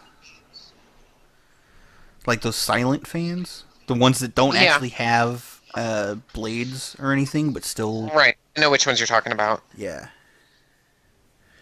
I don't know. Maybe we'll look into that. So... but that will bring us into the wrap-up. Kat, you had found one other comment from... Yeah, so this one interests me. Reddit. Just because it made me cackle like an evil person for about 2 or 3 minutes. Sharp shot Apollo team on Reddit. They were talking about what could possibly be guarding this vestige underwater, what they might come across when they go after it. And he reckons, I'm almost positive the monster that will be guarding the next vestige will be a kraken.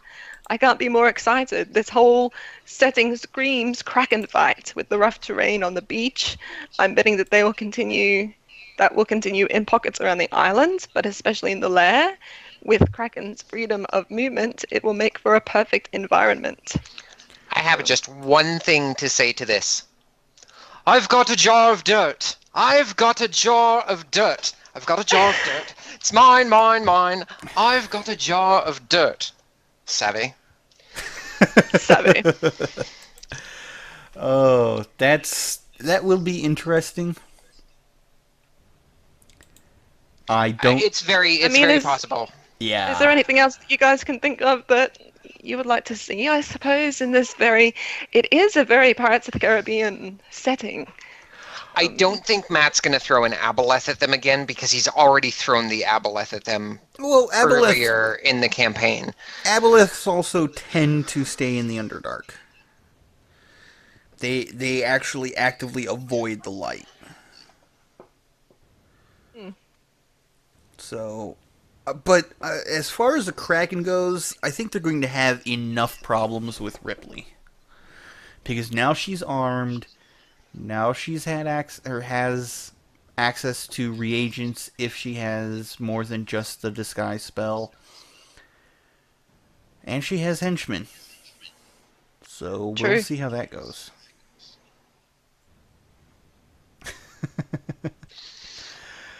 But that will bring us into the DM's Corner.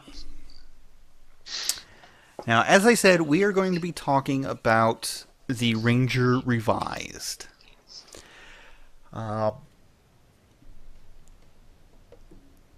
So let's start with... So Pastor and Bear said that I remember that Mercer likes Kraken and Cthulhu, like ancient monsters. I always have to stop before I say that because it confuses my little brain space. Cthulhu, yeah. Haha! So we probably might get a Kraken. I'm actually really excited. I want a Kraken. I want All, this to happen now. all I know is that I have seen enough hentai. I know where that's going. It can stay over there. We were already talking about tentacles. We're prepping for this.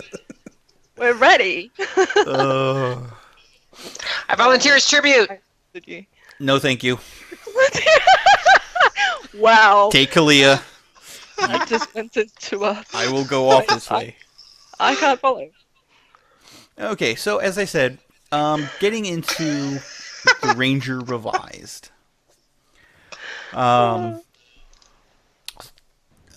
In past episodes of Gilmore's Glorious Gossip, we had mentioned about some of the issues that were faced by the Ranger class, specifically the Beastmaster.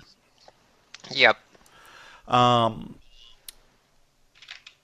If you've looked at the Unearthed Arcana,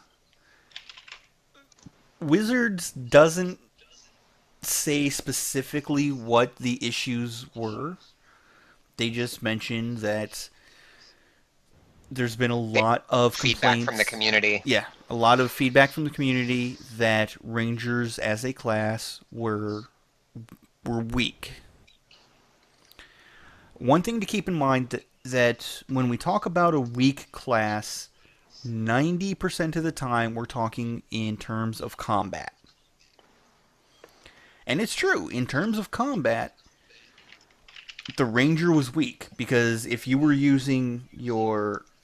Beastmaster and using your animal companion, your character was sitting back and shouting directions. Yep. Or the beast was just sitting off to the side doing nothing while your character was doing stuff. Either way, not real fun and not what the players wanted from the class. I am going to throw this out here, though, in defense of the original Ranger. If you went Colossus Slayer as your Ranger path, you could put out a considerable amount of damage.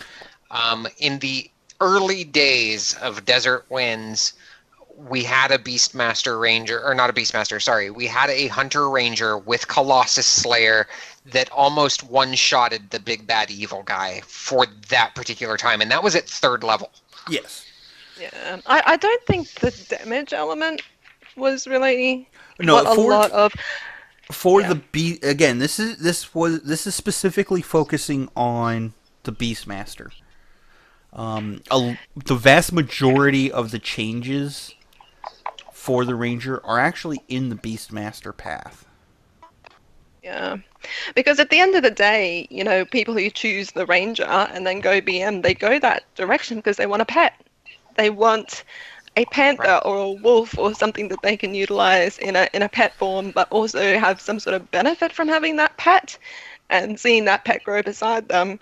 So Yes. even though Rangers can do a lot of damage, I mean, if you play them right, they can be really good in that respect, but there was just no point to being BM before. Exactly. What the players were wanting was something similar to a hunter from World of Warcraft, Yes. where both you Yep. and your pet were attacking.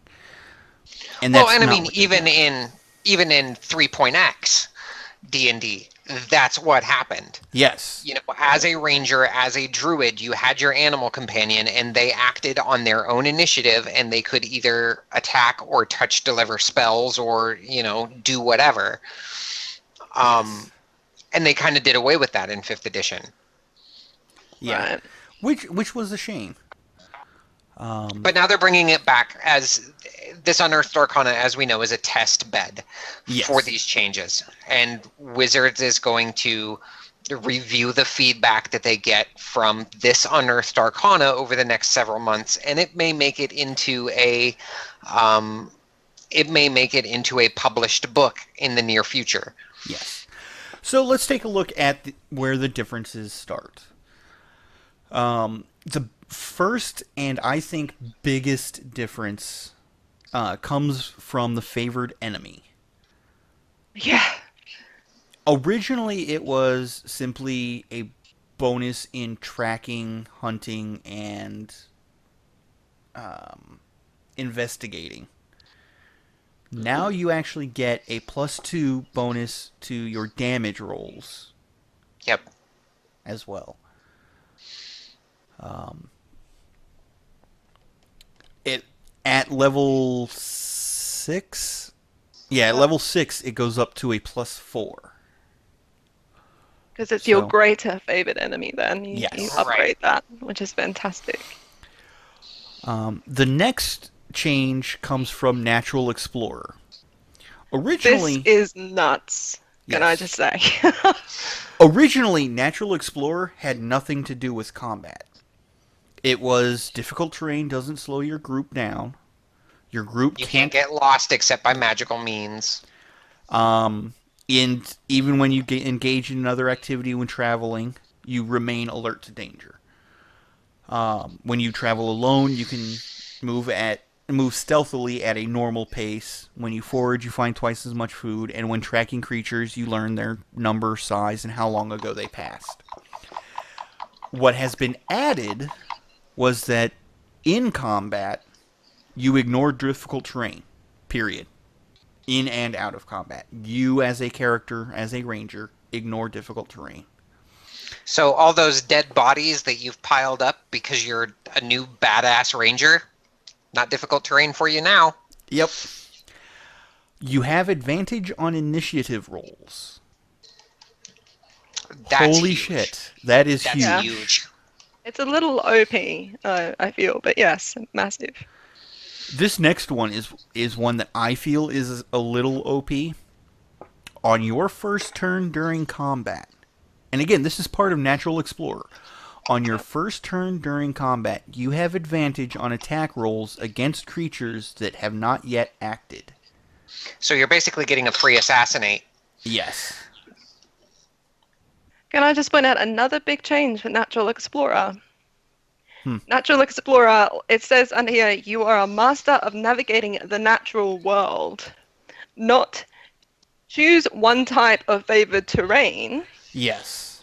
and these things attached to that one favored terrain. So you know how Laura, aka Vex, is always like, is this, what is it?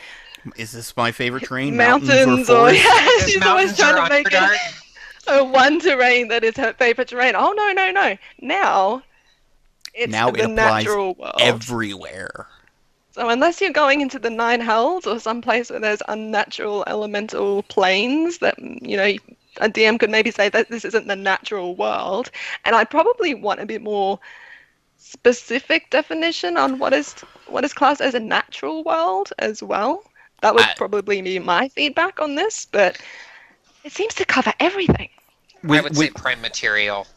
Yeah, the cities. That's my gut instinct. The cities within the prime material plane, and I have actually seen in the 3.x expanded planes, there's a mechanical plane as well.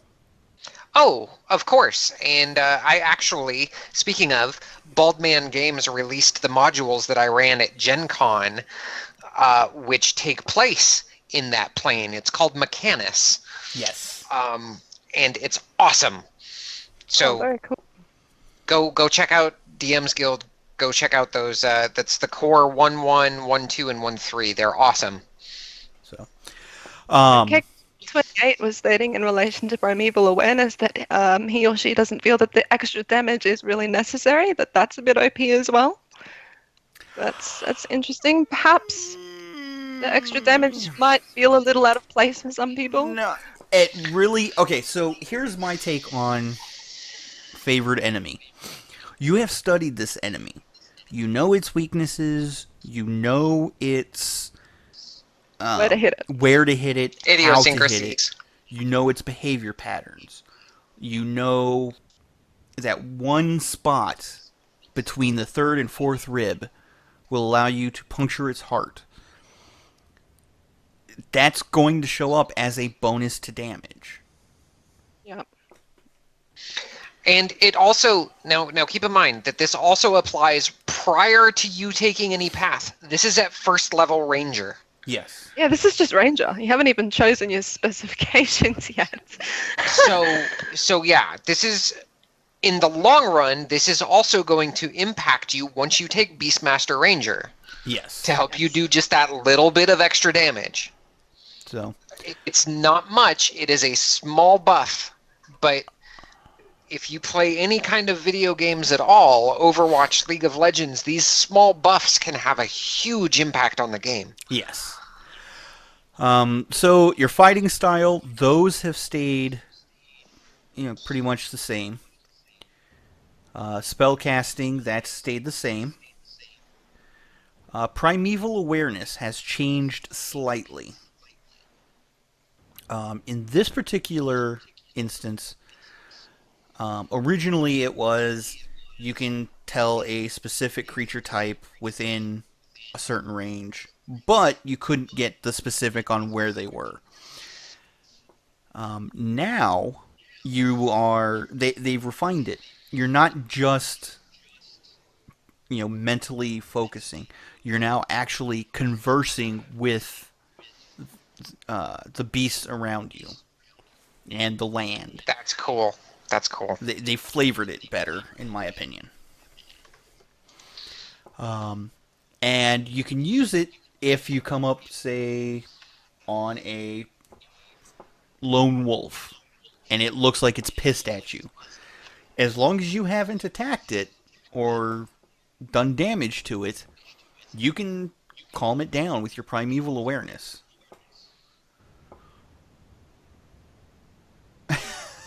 Steal a Jet is pointing out my CLS trading is showing with the third intercostal space. Anyway, as I was saying, you can attune your senses to determine if any of your favorite enemies lurk nearby. You spend one uninterrupted minute in concentration, as if you were concentrating on a spell. And you can sense whether any of your favorite enemies are present within 5 miles of you. So they've dropped that down a little bit. By a mile. And they've limited it. It's gone from being this, like, Celestial, Fey, Abomination, etc., etc. Right. And it's now just your favorite enemy. As long as they are within 5 miles, you get the information on their numbers, their general direction, and their distance in miles from you. If there are multiple groups of your favorite enemies within range, you learn this information for each group. So that has changed a little bit. The conclaves, as I said, they've changed the Beastmaster. But they've also added the Underdark conclave. Yes, I'm not a big fan of the Underdark conclave. I kind of feel like they've just added it on in the end, like an afterthought, but we can go. Yeah. I think they did that more of a, well, all of these other classes have 3, branching... 3 archetypes. Archetypes, yeah. And the Ranger only has 2, so let's give it a 3rd. Yeah, it was a bit of a lazy add-on. It has potential. I'd really like to see them flesh it out a bit more. Yeah, I think it's a little niche, in my opinion. Yes. Well, exactly. and I mean, there's a large part of it. I think this may be a little bit of fan service to Out of the Abyss, the Out of the Abyss campaign. Yeah, because you the Underdark for that entire campaign. True. With a very minor exception. So people that are playing through Out of the Abyss, this would be a good point for you there. But there are other campaigns, there are a lot of people that do enjoy the Underdark. I, for one, do enjoy the Underdark. Yes. And the types of stuff that you can find there. So this would fit well in one of my campaigns, probably. So that's at 3rd level. You get your ability score improvements in the same levels, greater favored enemy, which we've already talked about. And then you get Fleet of Foot at 8th level. And this allows you to use the dash action as a bonus action on your turn. Nice. And I just want to pause for a moment because this turned into a lengthy conversation on Critters D&D. Oh. A dash action is not, quote, double movement. It is a second move. Which means if that turned into a lengthy conversation. Yeah, it did. It really did. Okay, so here's the situation. What happened was, in the Critical Role game, Vax moved, dashed, and rogue bonus action dashed. Mm-hmm. He has a flight speed of 60. And he used his Boots of Haste.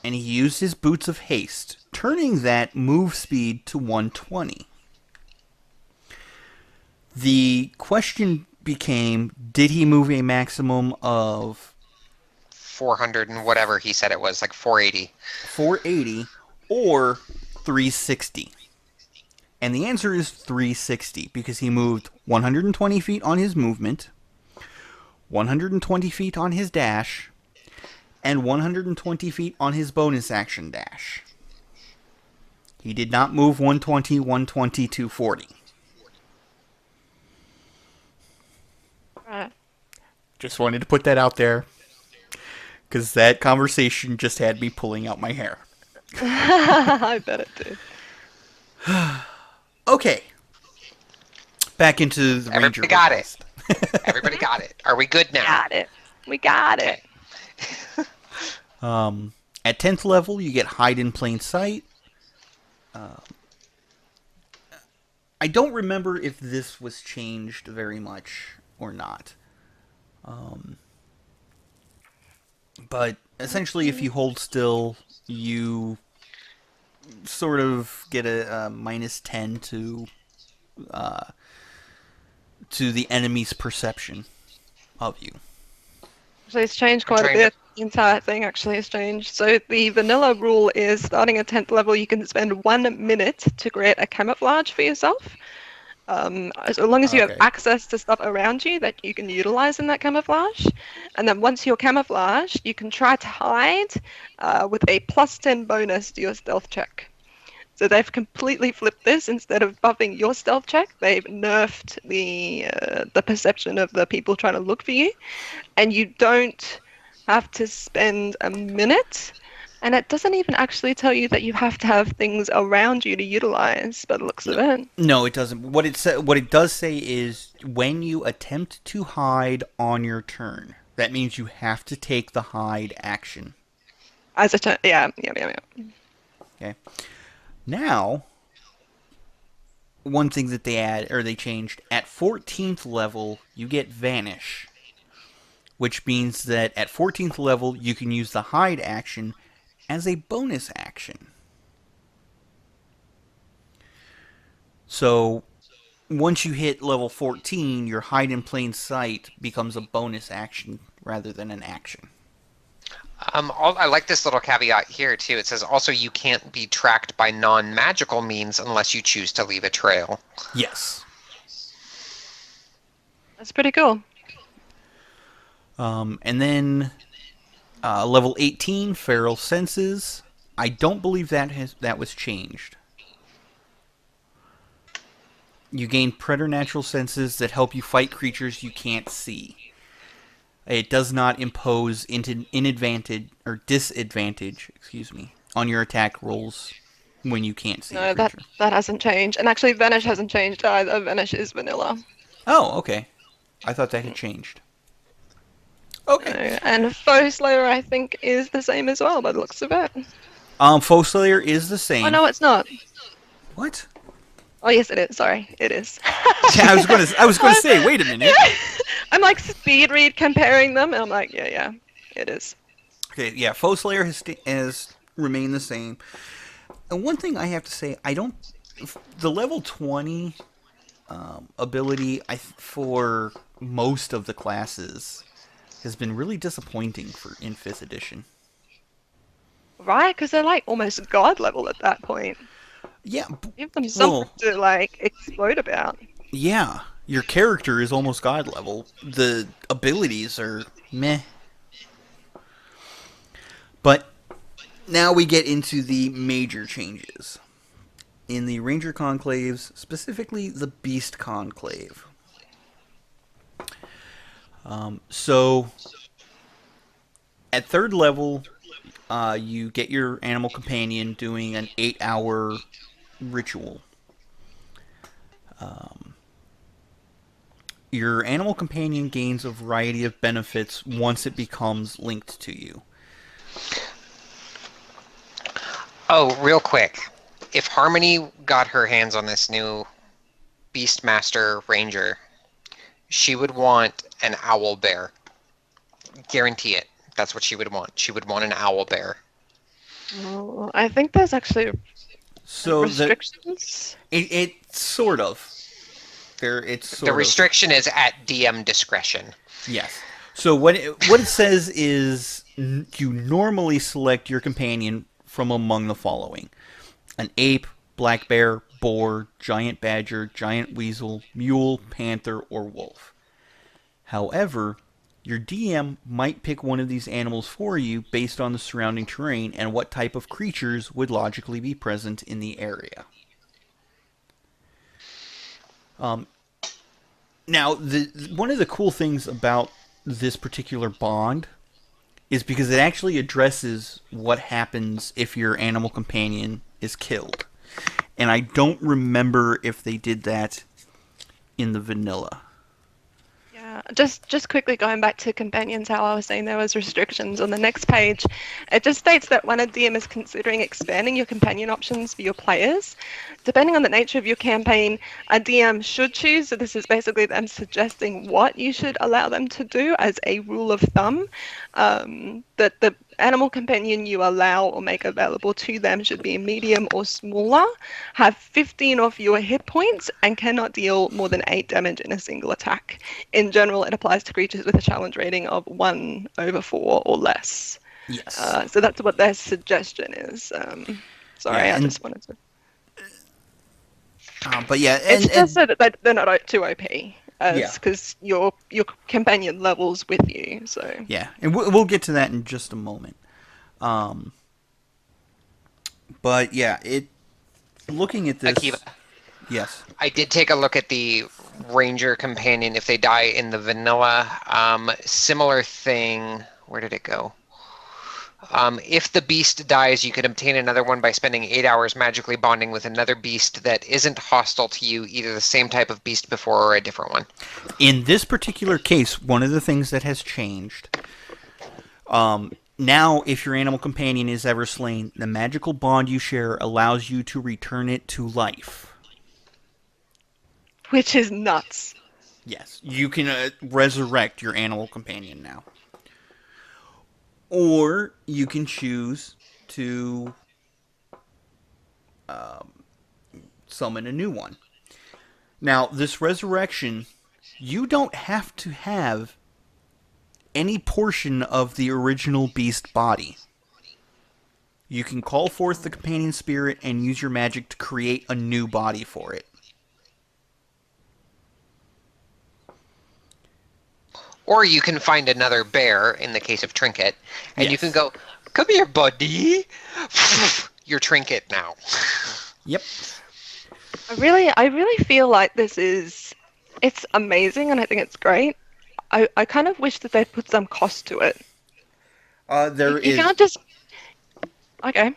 It's 8 hours of work, expenditure of 25 gold pieces worth of herbs and fine food. Yeah, that's... And that's not really a cost.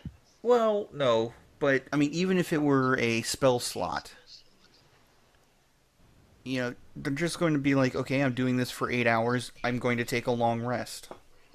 Spell slot restored. I was thinking more like... Because, I mean, you're going to have players just sending their beasts in for kamikaze missions. I mean, it's really just allowing you to just abuse your pet, to be honest. Well, If it at just that- takes you an 8-hour ritual and a little bit of gold to bring it back, I mean, it's Okay, and then, but as a DM, oh, my players did that. Good luck trying to find 8 hours to do so, or to resummon your pet. Oh, you guys want to rest for a night? You're gonna stay up intentionally to summon throughout the thing? Here, have a combat. Now you have to start all over again. Akiva, your green dragon is showing. I'm just saying, you don't abuse animals in my games. yeah, as Kegan28 in chat says, it makes the companion basically immortal. I'd use Matt's ritual skill challenge to see if the original spirit would come back or could come back.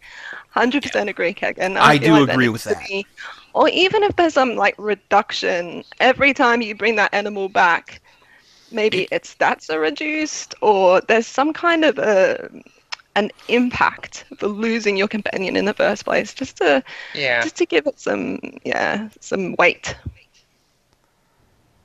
So, just a thought on that one. So it then goes into the actual companion's bond. One of the things that they made sure that they took away was the animal companion's multi-attack action. The reason for this is because as you level, so too is your animal companion.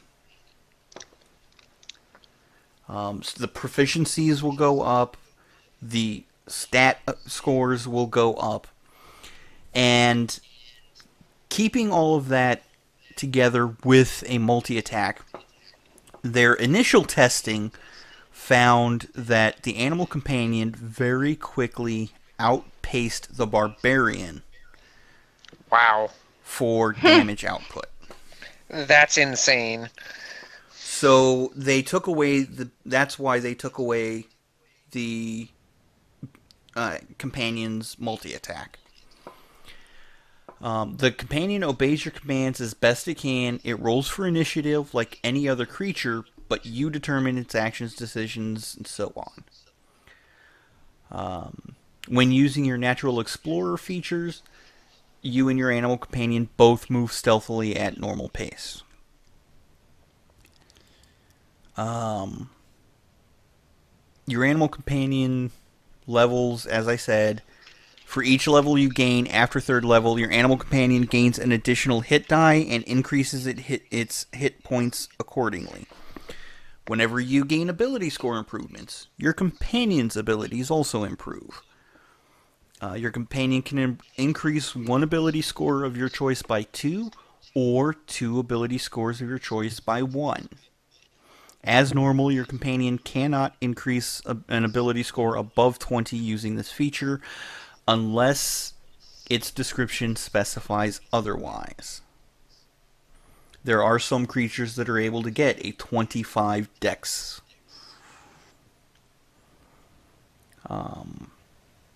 Your companion shares your alignment and has a personality trait and flaw that you can roll for or select from the tables provided.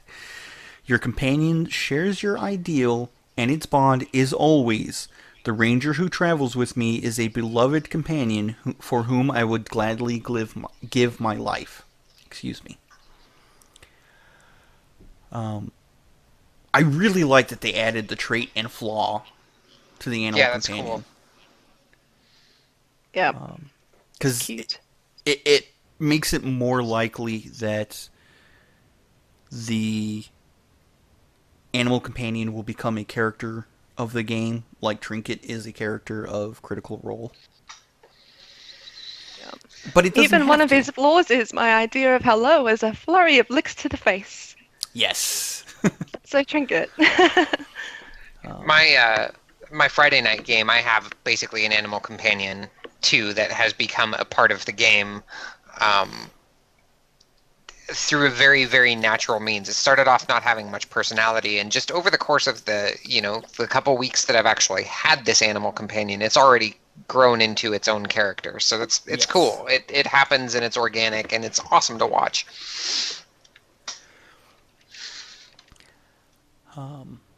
So, beginning at 5th level, you get coordinated attack. You and your animal companion form a more potent fighting team. When you use the attack action on your turn, if your companion can see you, it can use its reaction to make a melee attack. Really great if you're both attacking the same target. Beast Defense at 7th level. While your companion can see you, it has advantage on all saving throws. At 11th level, Storm of Claws and Fangs. Your companion can use its action to make a melee attack against each creature of its choice within 5 feet of it, with a separate attack roll for each. Gee, that sounds familiar, Akiva. Yeah, it does. And then at 15th level, Superior Beast's Defense. Whenever an attacker that your companion can see hits it with an attack, it can use its reaction to have the attack damage against it. It's pretty cool. Yes. So those are the changes to the Beastmaster Conclave. Then you have the Hunter Conclave. It doesn't look like anything's changed here. I didn't see anything. Yeah, it doesn't look like anything has changed here because I played a hunter for Adventurers League. Except the name. Yeah, I mean it was still Yeah. hunter. They just added Conclave. Yeah. Okay. But you still get your Colossus Slayer, Giant Killer, or Horde Breaker. Those things are standard. Yeah, it doesn't look like anything has changed here to me. So the new edition. Oh, you did get that extra attack? No, an they get attack to. twice? No, What? that was no at Ranger level 5. You automatically get your extra attack. It looks like the defensive tactics may have changed. Oh, they've just reworded it. Yeah, they reworded it, but it's essentially the same. Essentially. It's-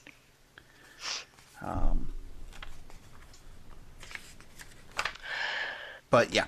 And then our favorite one. And then comes in the new one, the Deepstalker Conclave. As we said, this is the one that is based entirely on the Underdark. At 3rd level, you start out as an Underdark scout. At 3rd level, you master the art of the ambush. On your first turn during combat, you gain a plus 10 bonus to your speed. And if you use the attack action, you can make one additional attack. You are also adept at evading creatures that rely on dark vision. Such creatures gain no benefit when attempting to detect you in dark and dim conditions. Additionally, when the DM determines if you can hide from a creature, that creature gains no benefit from its dark vision.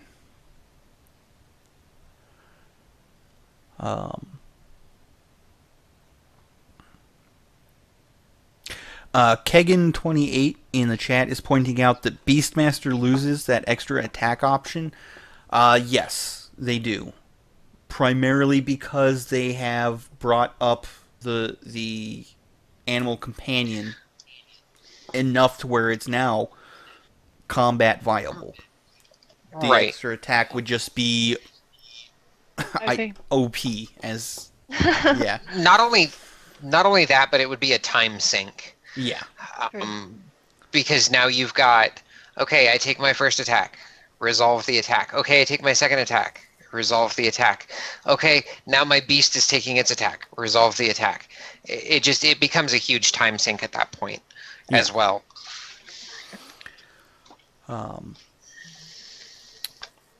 So yeah, going back into the Deep Stalker, the Underdark Scout, I like the fact that, you know, it gives the idea that you're using camouflage in the Underdark.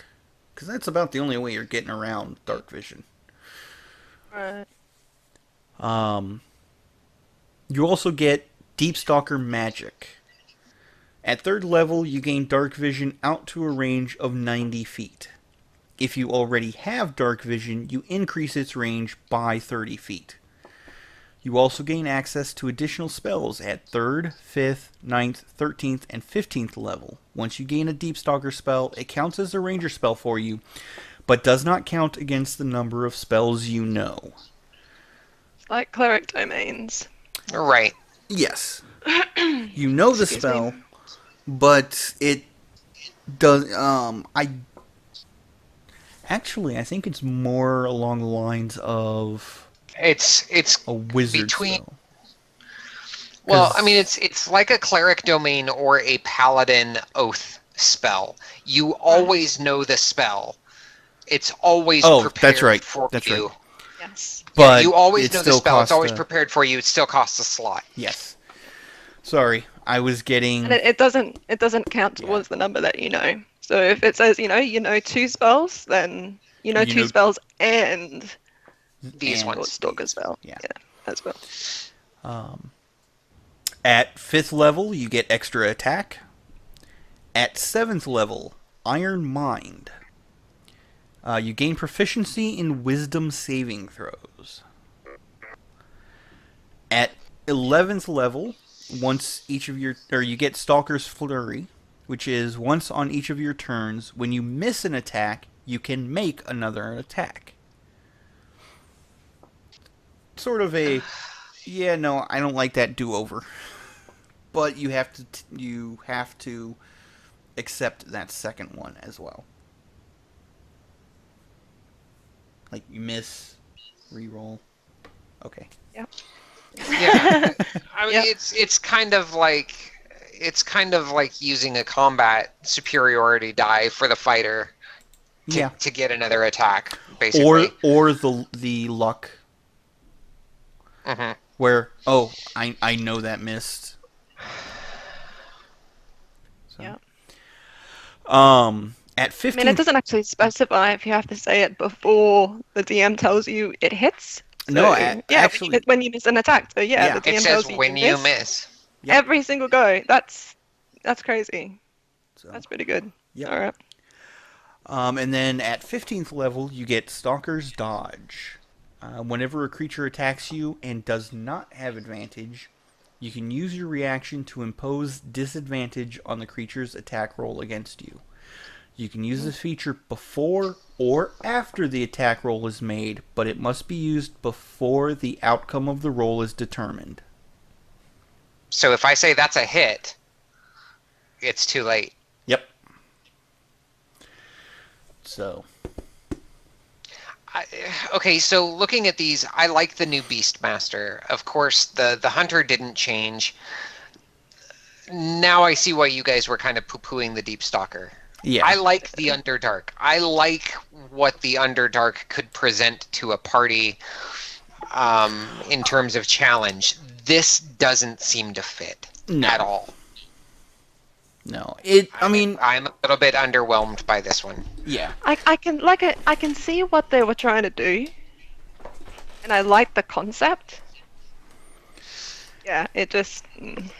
When I read through this initially, because Akiva pulled this out for Desert Winds to show to the party's rangers. When I read through it initially, I just kind of skimmed over it, and so I thought, oh, hey, they're kind of adding an assassin class to Ranger. And I guess to an extent that's true, but I'm still reading through it now. I'm going, not so much.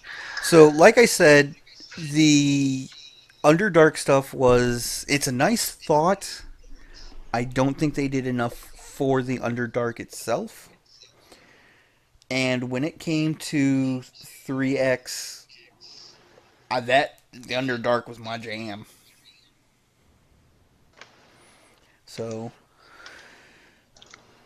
my character that I had that got turned into a vampire and subsequently became an NPC was having a blast in the Underdark prior to getting transported to Barovia. oh boy. So, all right, but that will end this week's DM's Corner. Do you guys have anything else that you wanted to add before we start bringing this to a close? I think that's it. That ship sunk. Okay. Kalia has sunk that ship. Done and Kalia buried. and I both. And gone and over. Well, if you guys enjoyed the episode, click on that like button and subscribe to catch us each and every week.